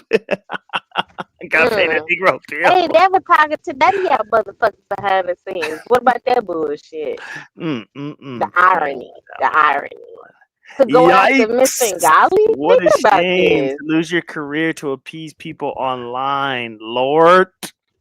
I told this nigga, I said, It's you true, over here somebody. sucking Trig dick for what? But to go after Miss Bengali, what did Miss Bengali do to you, nigga? Like, why are you so interested in exposing her, taking her down? Like, what is it? It's like, because a lot of the interested sector, you already know, it's because a lot of the sector, they go after anti. Anti So is the the thing enemy. of it is to even see this nigga put his family's Life on livelihood the at line. risk Idiot. to pump the sector up, and not only drama. This is bad. we're talking about the demonic part of the sector. We talk about the low class niggas and the low class bitches part of the sector. Lord, like you actually risk your family's livelihood. Now your freedom is at risk, nigga. For the low class bitches and the low class niggas of the sector to gain, what was the word that people validation. That he needed? Validation. Thank you, nigga. You needed validation from strangers, the very ones you said in your sector commandments that you didn't even want to talk to behind the motherfucking thing. You got your life twisted up behind these low class niggas and these low class bitches. I just listen. I'm so done. Like, if y'all niggas don't realize how toxic y'all are by now, like I said, ain't no saving y'all. Y'all ain't no saving y'all. Why you keep trying to save people? People don't need saving. Guys, listen. I realized that there was no saving, but my thing is, like, this is coming back to haunt every last one of these bitches. Every last one of these. Are you sure it's coming back to haunt them, or do you really think they don't give a damn? Listen, did you hear when Kip said that Triggs denied that he knew what the sector was and all that other bullshit? Same thing Drama did. This nigga going down next. He going down next. Y'all done pump these niggas' heads up thinking that they was the shit, and now y'all ruining ruining motherfuckers' lives. Y'all so motherfucking toxic. Y'all so goddamn low class. I just can't believe what I'm looking at. Hold on, let me get my iPhone. I'm scanning this shit, bro. Scan I'm it. dead serious. I'm scanning this It's shit. gonna take you to a website or something. I don't give a damn where it take me. I'm scanning. No, it's Come on, gonna get that say scanner. Come on, QR code. I'm trying. It's trying to catch it. It keeps trying to do face recognition. Scan this. Damn. It's not scanning. I'm trying to scan this shit for real. Yeah, Come on. let's see what happened. Try to see where this shit goes. Bruh, it's not scanning. Hold on. I don't know why it's not scanning. Somebody else try to scan this shit. Let's see. Maybe I gotta make it lower. Hold on. There we go. Damn it. Scan. Shit is not scanning. Or maybe it's not for us to scan. Maybe that's what it is. Maybe it's just not for us. Maybe it works for Their the scanning shit. department and stuff Yeah. like that. Dang. Hold on. I'm going to go back to the post. Let's see. Because I like the post being big. So when you click on it, it gets small. That shit needs to be up front and center. Because this shit is crazy. And I know what a lot of people are probably thinking. Binary, you ain't ish. Binary, I didn't know you had so much smoke for drama. Where's all this drama? Where's all this smoke for drama coming from? Listen, I've been accused of being a cop caller. That's fine because I'm the one that said that about myself. That's just what I do. This dude was the actual police. That frustrates me. That frustrates me to no end. I don't understand how anybody can be cool with that. Now, like I said before, at least passive Vic, let it be known, hey, this is what my job is. This is what I do. Whoop de whoop. I ain't here to lock y'all up. Y'all are entertaining as hell. And he didn't have to have a voluntary resignation. Not that I'm aware Allegedly. of. Right? Allegedly, but because the way that nigga was pussy popping for drama and tricks, you would have thought that he was ready to throw his life away for these niggas. So we'll see. Bad, man. Yeah, and I'm glad, man. I'm glad. I'm glad this shit is happening, the drama. I'm glad. No, not only to drama, because this motherfucker told me to play in the streets for what? What he told me to play in the streets for? Because I was holding these low class bitches accountable for their bullshit ass behavior, and they was afraid to hold each other accountable. Fuck them bitches. Like fuck this nigga for taking up for them bitches. Fuck them bitches for taking up for this nigga. I hear you. I'm not gonna say F them for taking up because that's just what Fuck the sector 'em. does. Fuck I 'em. get you. Burn in hell. There were people that were excited about me getting my just due. Although I didn't lose my job, I did a lot of unpleasant things happened to me.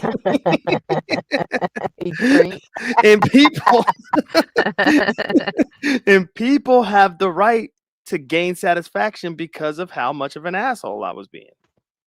They had the right to gain that satisfaction. No, but my thing, no. I remember when drama had an issue with just us even being at Slanders. Exactly. Like listen, I was like, why is this nigga even hating? Like, what is his issue? Like, what is it to him that we go to people's platform? And if Slander allowed us to come on this platform, what is his motherfucking deal? Like, like a hating ass motherfucker. Like the fact that Tricks don't even want to acknowledge that nigga was actually trying to convince people that Cold Fam shouldn't even be a Slander ass. Yeah, and I was like, what's your motherfucking problem? Like, well, it was pretty problem? much you.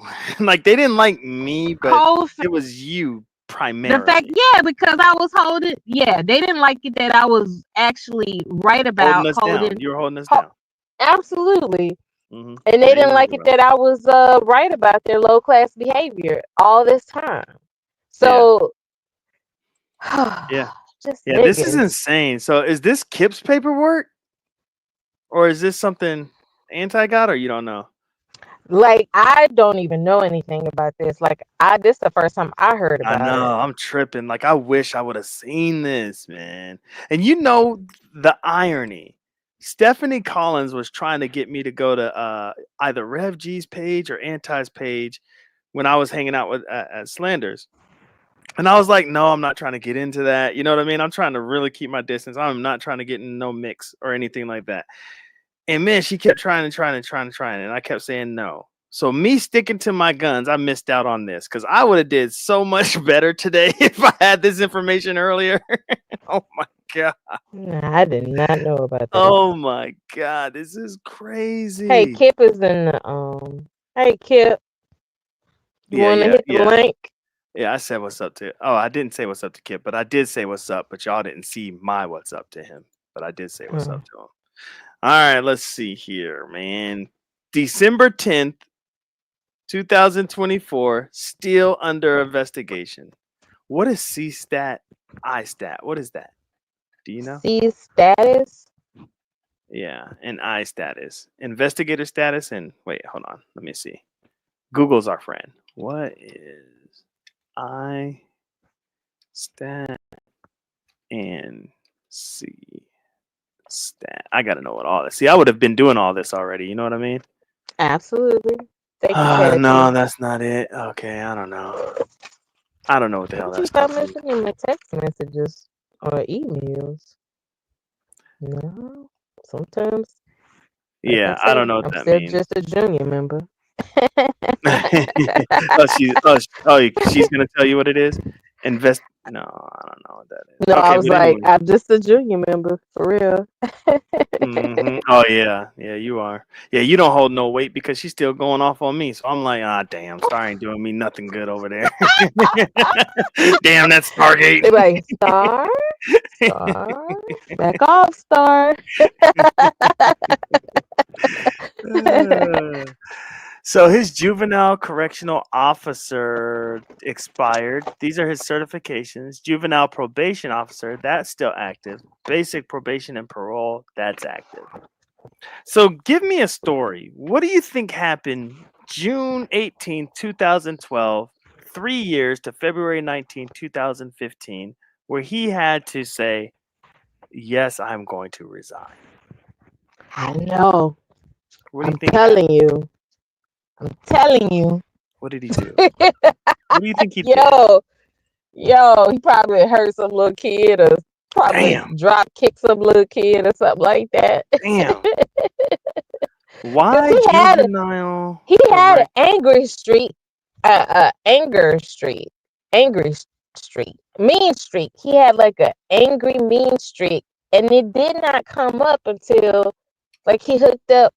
Like it was like he had to protect slander. It was like he tried his hardest to protect slander from me, you, and other people that he disliked. And it was like I never saw that side. And then you know what also like upset me is that remember when on New Jack City when that when dude threw his girl on the table and poured champagne and said cancer. And he was using that. He was using that. Damn. And I was like, that's very. I was like, that's violent. Like for like why would things he just take don't hit on the that same persona? when you have this background.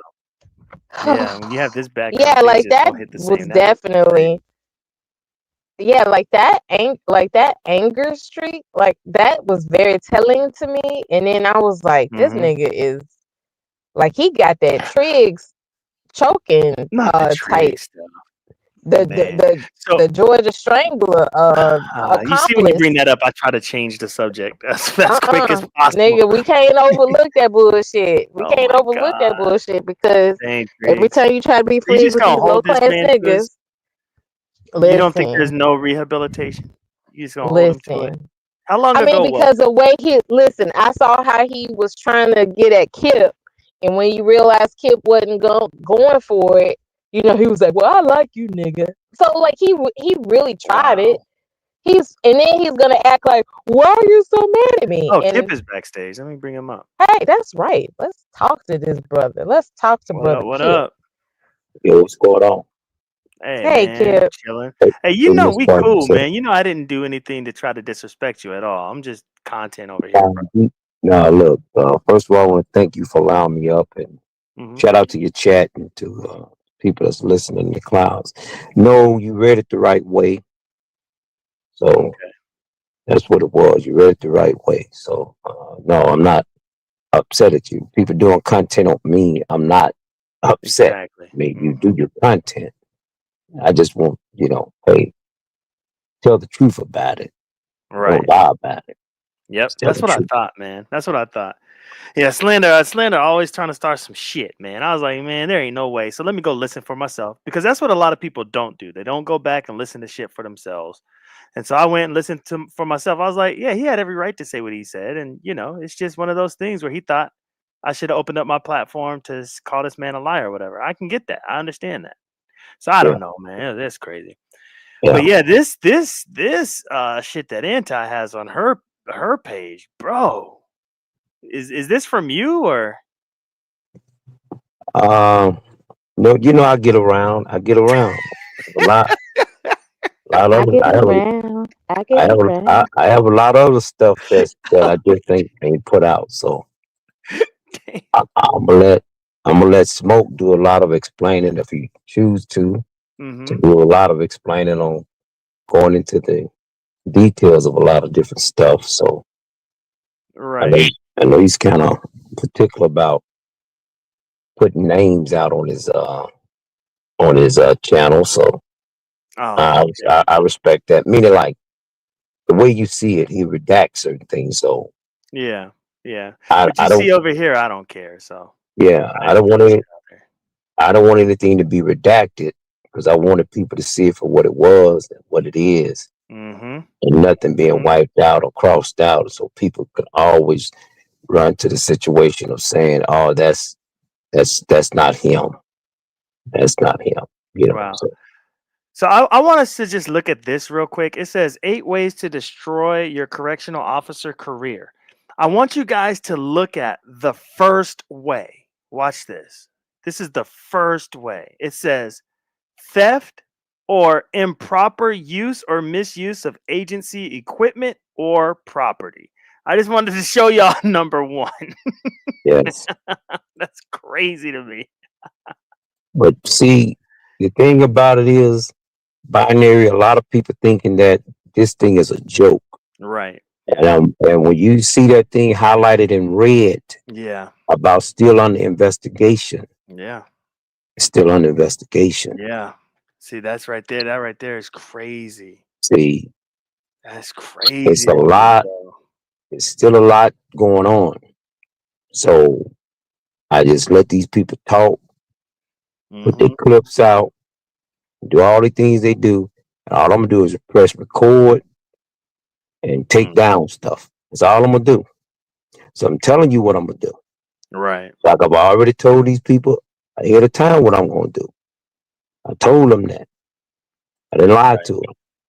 But for those people that thinking I'm looking for some type of status or some type of attention, you take it the way you want to take it. But yeah.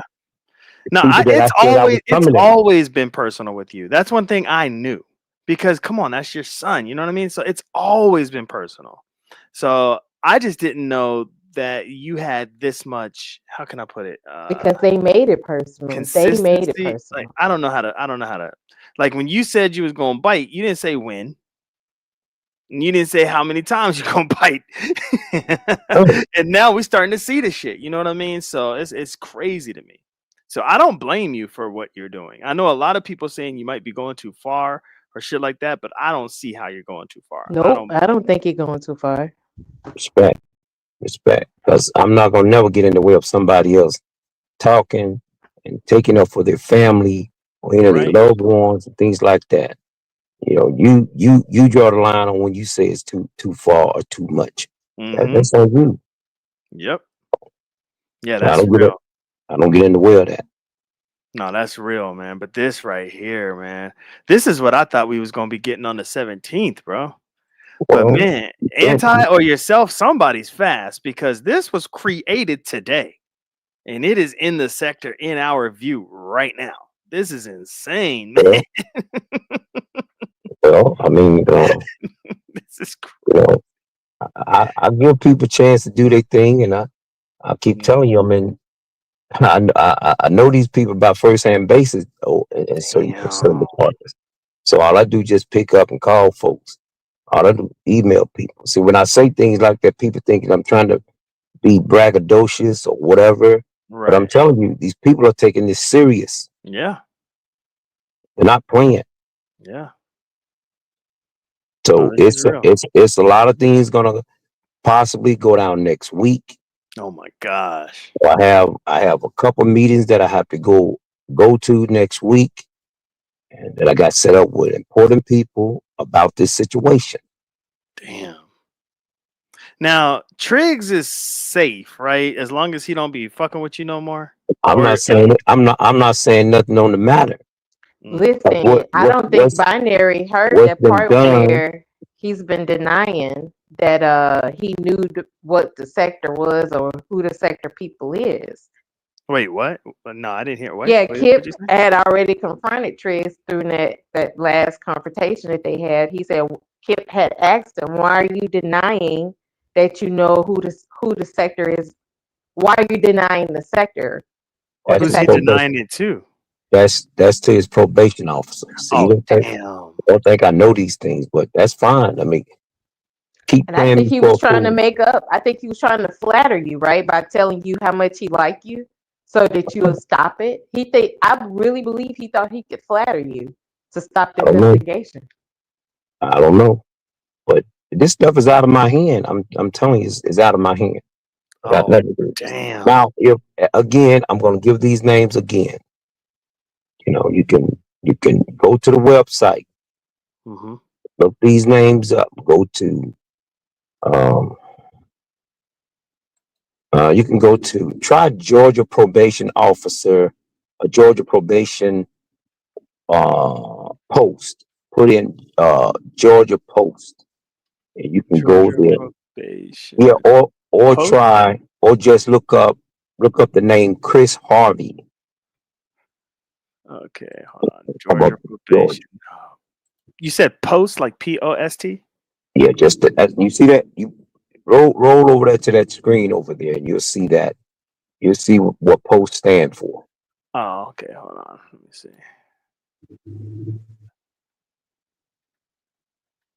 Oh, right here. Yeah, that's the acronym right there. Post is the acronym for that. Oh, okay. Let me see what I got. Okay, it gave me the Georgia.gov website, so I'm gonna go on there. All right, I'm looking at Chris Harvey as an incoming executive director. Yes, and you can kind of hit a couple engines, and it'll put up his whole staff. And I was gonna say, for those who, the person that got me this information, her name is Jill DeLong, and she is the records custodian. Okay, hold on. I'm gonna pull up the staff. Lord Jesus. Feel free to give these people a call and email them. You can do whatever you want to do. All right, let's go to administration. Oh, damn. Damn, hold on. Oh, I don't see Jill. She's there. You probably have to navigate. You have to keep going up and scrolling up. You'll see it. You'll see it. They got different departments and stuff like that. And right. Oh yeah, she's probably under one of these departments. Yes. All right, I'm gonna have to keep looking, man. I'm gonna find her, but I do see her already on this paperwork. I mean, she's right there because it was. Is it Jill Perry? Nope. Oh, yes, this name again, Jill DeLong. Oh, Jill DeLong. Okay. And also the person who's handling this case, drama case, is a guy by the name of Wayne Williams. Oh my gosh. Okay. Now, all you people that wants to go and vouch for drama and all that kind of stuff, I'm giving you this information. Y'all call down there. Email them people. Do your job. Since y'all saying Kip, all Kip is doing so wrong, and Kip just trying to get attention and all that kind of stuff, then y'all got a chance to get y'all attention. Because y'all say I'm getting attention. All down there vouch for his job. Dang, this is crazy. No, I think there's really no denying this at all. Like you can't deny this at all. The only thing you can, well, nobody can do anything. Like you can't even say that this is not drama at this point. You know, you'd have to really Or be delusional. tricks. Or that it's not tricks. Yeah, I mean, the truck is just that's everything, man. That's that shit is just that's everything. You know, that's he can't run from that. That was just crazy right there. Yeah, man. Dang.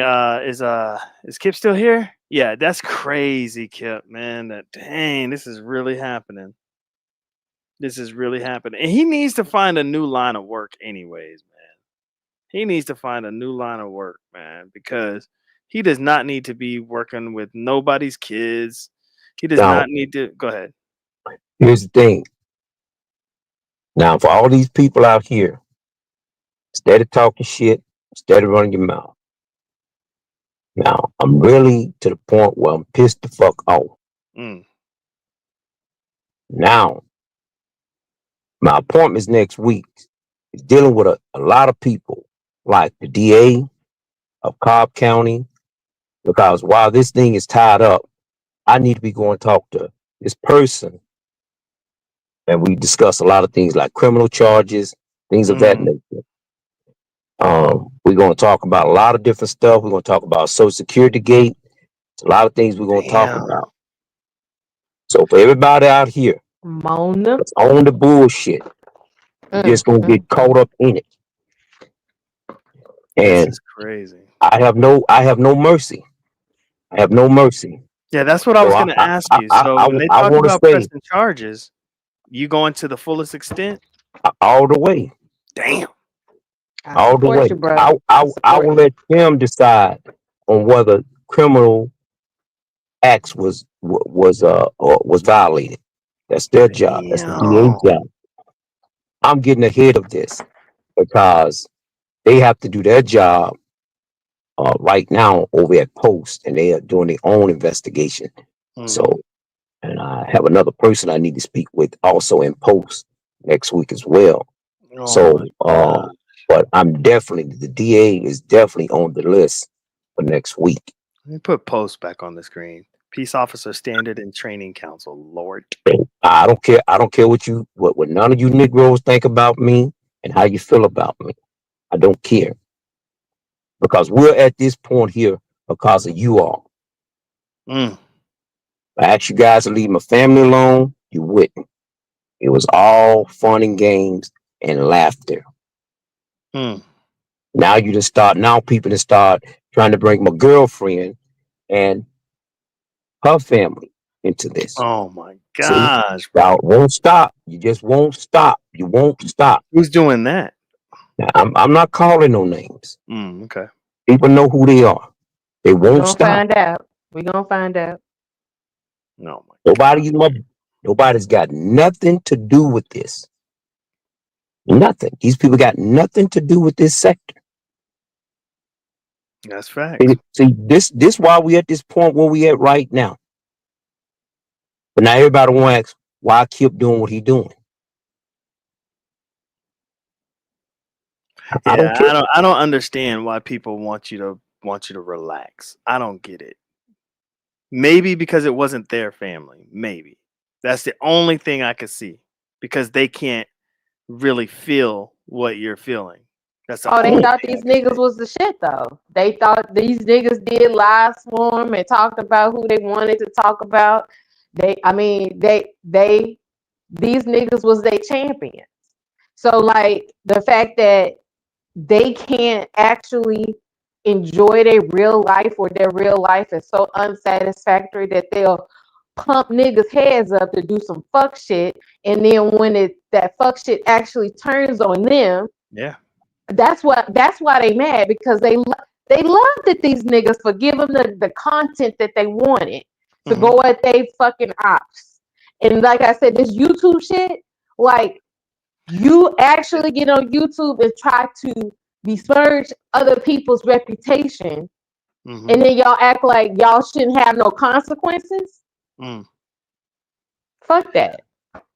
And maybe that's why Stephanie Collins is so, I don't know, on this campaign to like this Save Drama campaign, because she feels partly responsible for this man losing his job and potentially getting locked up.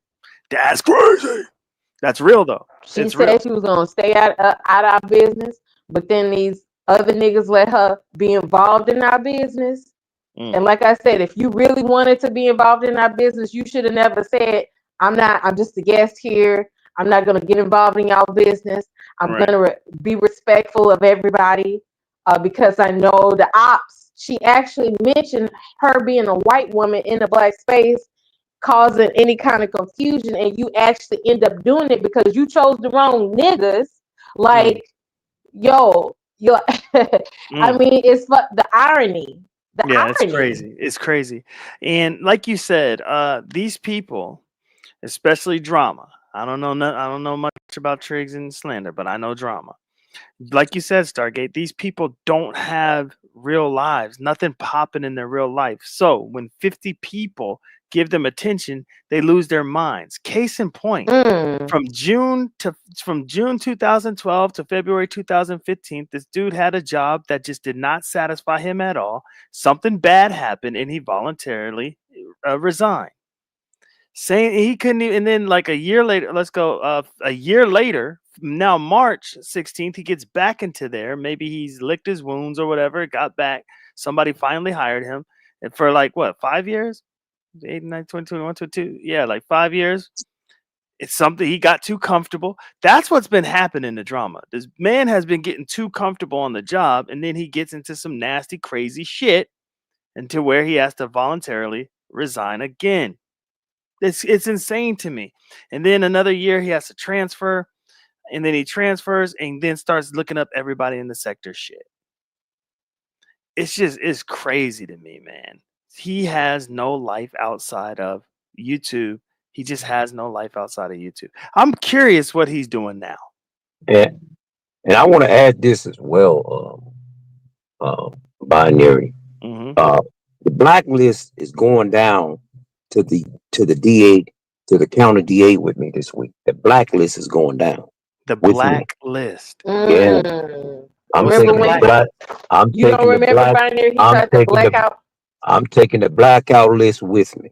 Oh, the blackout list. Yeah, they was trying to cancel people in the sector. Now I'm telling you. I'm telling you. I'm gonna do it. I'm telling you. So don't get up here and say, why I keep doing this?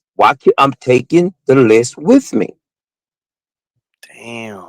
But I don't want nobody acting surprised. I want nobody saying, why is he doing this? Now, what is that going to show? Just how menacing he was trying to be on YouTube? No. That he looked up people. No. It's the show.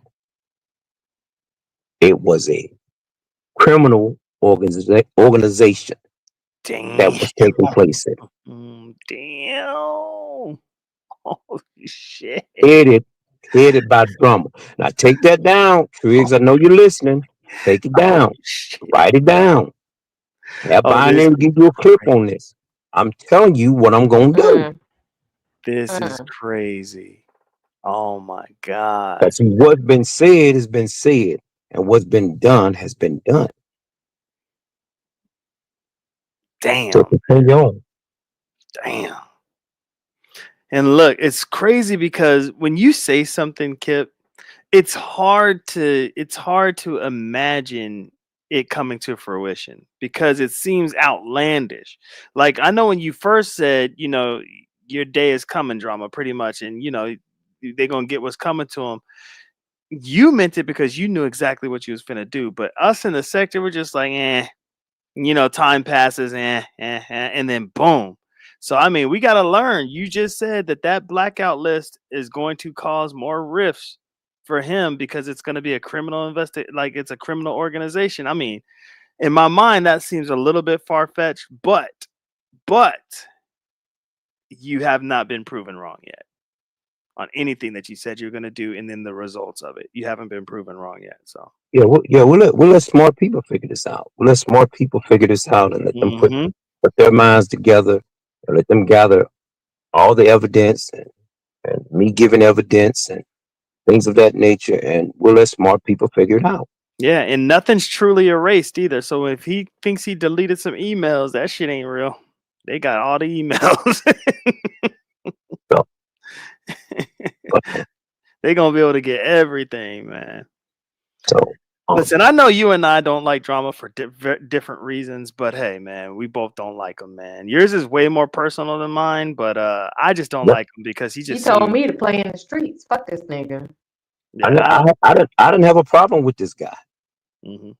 Just all of a sudden, just come out attacking me. Had no problem with this dude. He was showing out for his nigga tricks.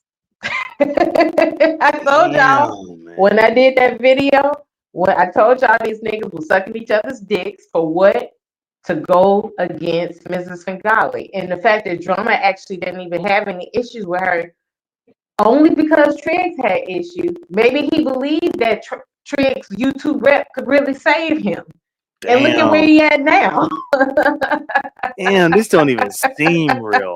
It does not seem real, but it's real, man. This dude ruined his life for YouTube.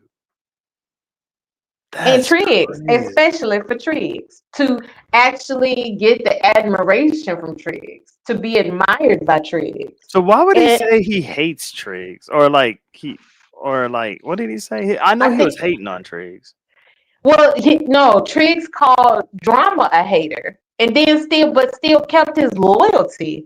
Like I was actually like, what does this nigga have on this nigga? Like why? Like we see it plain in your face. Triggs called Drama a hater. Said that Nikki enables him. Oh, listen, what the fuck Nikki been? Yo, we haven't heard. Nikki has been MIA for a long time. And now she's a huge Drama supporter. And Triggs supporter. Oh yeah, that's right. Damn, Triggs. I'm trying. Like every bitch that this nigga didn't touch has turned to trash. Mona. Remember Mona, her life got fucked up? Now Drama. Who else? Nikki. When do you think people will realize they're on the wrong side of justice? Like, I mean, you're naming all these things that just has not worked. Like, when are they gonna wake up to see? Oh, maybe the dots are connecting. The dots are connecting. Maybe we're on the wrong side. Maybe we can just look at these things just a little bit different now. Now, I want to clarify a few things here. Well, maybe one thing here. But that under investigation is simply meaning that his peace officer license is definitely on the fringe of being revoked. Okay, so, that's what that means. Okay, and I'm gonna let Smoke do his criminology whenever he want to do it and break down it. So it's got other parts to it, and I don't want to show those parts. Right. So I will go into all that. I can't wait, bro. I can't wait. When do you think he's gonna do it? I have no idea. Dang. Come on, Smoke. I was asking you, can't you just, I won't do a show on it. I just want to see the information, bro, because I'm like heavily invested in this, man. I just want to see the information. You know what I mean?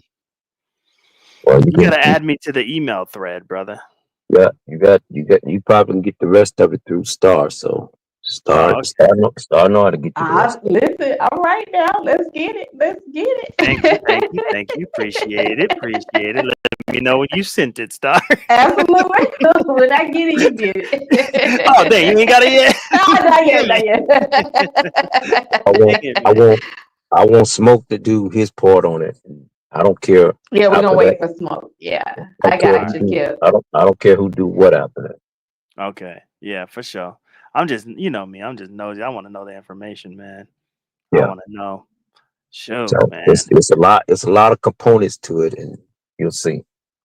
All this stuff is gonna go. So when people talk about something being done quickly in a vacuum, Mm-hmm. Don't the wheels of justice and the way things set up, it don't work like that. Exactly. They're not on So, our timeline. nope. Mm-hmm. I get it, man. That's one thing I'm learning through you, bro. Like, hey, man, patience is a virtue for real. Yeah, if you want things done right, you got to Mm-hmm. let the people do their jobs. Yeah. No, that's facts, man. But all right, y'all, I'm gonna get up out of here. I'm gonna be anticipating Smokes Live. This right here is a bomb that Kip and Anti done dropped on the damn sector. That is crazy. I'm gonna do some more. I'm gonna dig deeper into that however I can. I don't know, man. I don't know. I gotta figure out how to do a show on just this paperwork. But man, thank you guys so much for coming up. I gotta take my ass to bed though. All right. Thank you, Well, Kip. peace out. All right, take care, Scott. All right, appreciate you, Kip. All right. All right, Binary. All right, girl, this was crazy. Thank So you. that was the first Shout out time to you Chad T. seen it, right? Yeah, Yeah. absolutely. Yeah. Chad T coming through, man. Good. Chad T coming through. Yeah. So, all right, All Star. right, Have a bro. great night. I'll catch You you in the too. morning. I'm pretty sure some crazy shit's gonna be popping off in the sector. You already know. Absolutely, bro. All right. All Peace. right. Bye-bye. All righty. There you have it. 2 hours and 46 minutes, 47 minutes in the books. Hey, bruh. Episode 1. I started out talking about drama.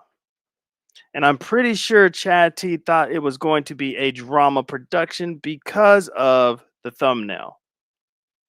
This would have been a B code production if I would have just took my ass over to Anti's page and actually seen what she posted on her wall. I gotta get back to her community wall.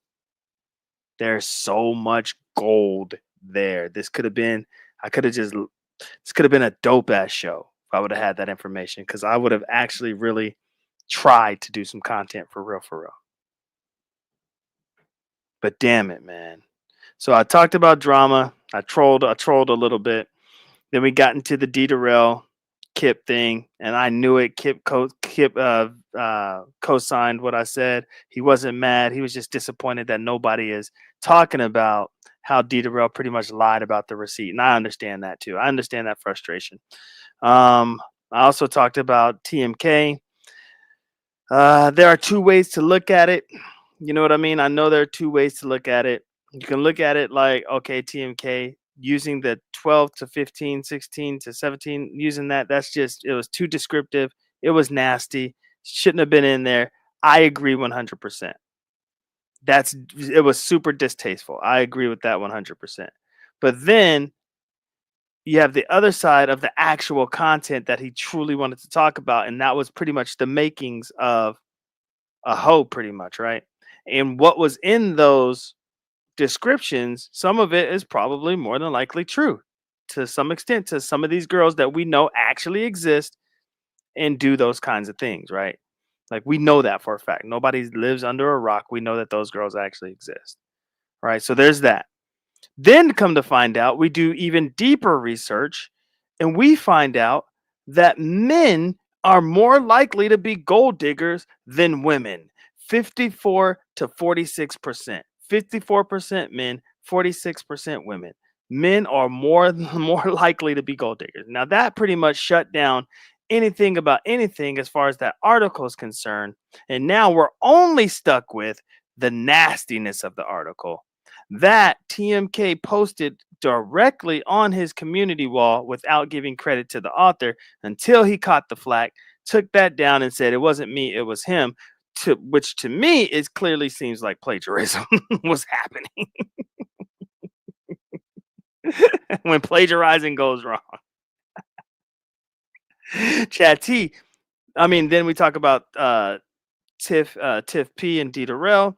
I was talking about how you can't look at the Tiff P Derell relationship because that's old news. You have to look at Tiff P's connections because she talks to a lot of people behind the scenes, and whoever she talks to, you best believe she tells Derell. So if you have ever spoken to Tiff P privately thinking shit was sweet, hitting on her, doing the things that you do, just know Derell has all of that information. Because they are super cool offline. Tiff P pretty much said that. Derell online is not Derell offline. They are super cool. And she's kind of getting sick and tired of the online stuff. She's getting kind of tired of that. Let's, I don't want any of that to affect anything going on in our real life at all. And she thinks that the online is grossly approaching her real life status in situations with Derell, and she's uncomfortable with that, and so she's shutting that shit down quickly, as she should. And then as I was about to wrap some shit up, Chad T, Stargate, them, they hit the panel, and then we find out that drama has been terminated. I know some of you are like, oh, that's too bad. Man, I don't wish for nobody to lose their job. Binary, we didn't wish for you to lose your job. Woo-too. I was not a police officer, and I did not use my job's equipment to look up people in the sector, especially the people that we were supposed to be cool with each other too. Like, that's horrible, man. That's horrible. And so that's the recap. Thank you guys so much. Thank you for everybody that was in the chat. I appreciate you guys. And we out. Peace. And you can't stop. Yo, a lot of niggas lost their pops to the drug game. Other niggas lost their blocks when the thugs came. They knew how to box, they ain't know about the slug game. Soon as the money get right, that's when the love change. Niggas know who to call when they want raw. Kiss is the cornerstone of the corner store. D-block general, he stay shining. In the back of the van, 2K9 and my dope so strong it's giving fiends the hiccups. Coke so high, got niggas doing stick-ups. Found out another nigga dead, light the piff up. Make sure one is in the head, load the fifth up. Played my hand right, baby, I held aces. Nothing on the scene but blood and shell casings. Nike gloves on the team, they can't trace us. Snitches in the witness protection, getting facelifts. These niggas will never be able to fuck with me. Say my grace before I give them $150. The whole hood with me, they hating, we all spiffy. Everything's a short shot, none iffy.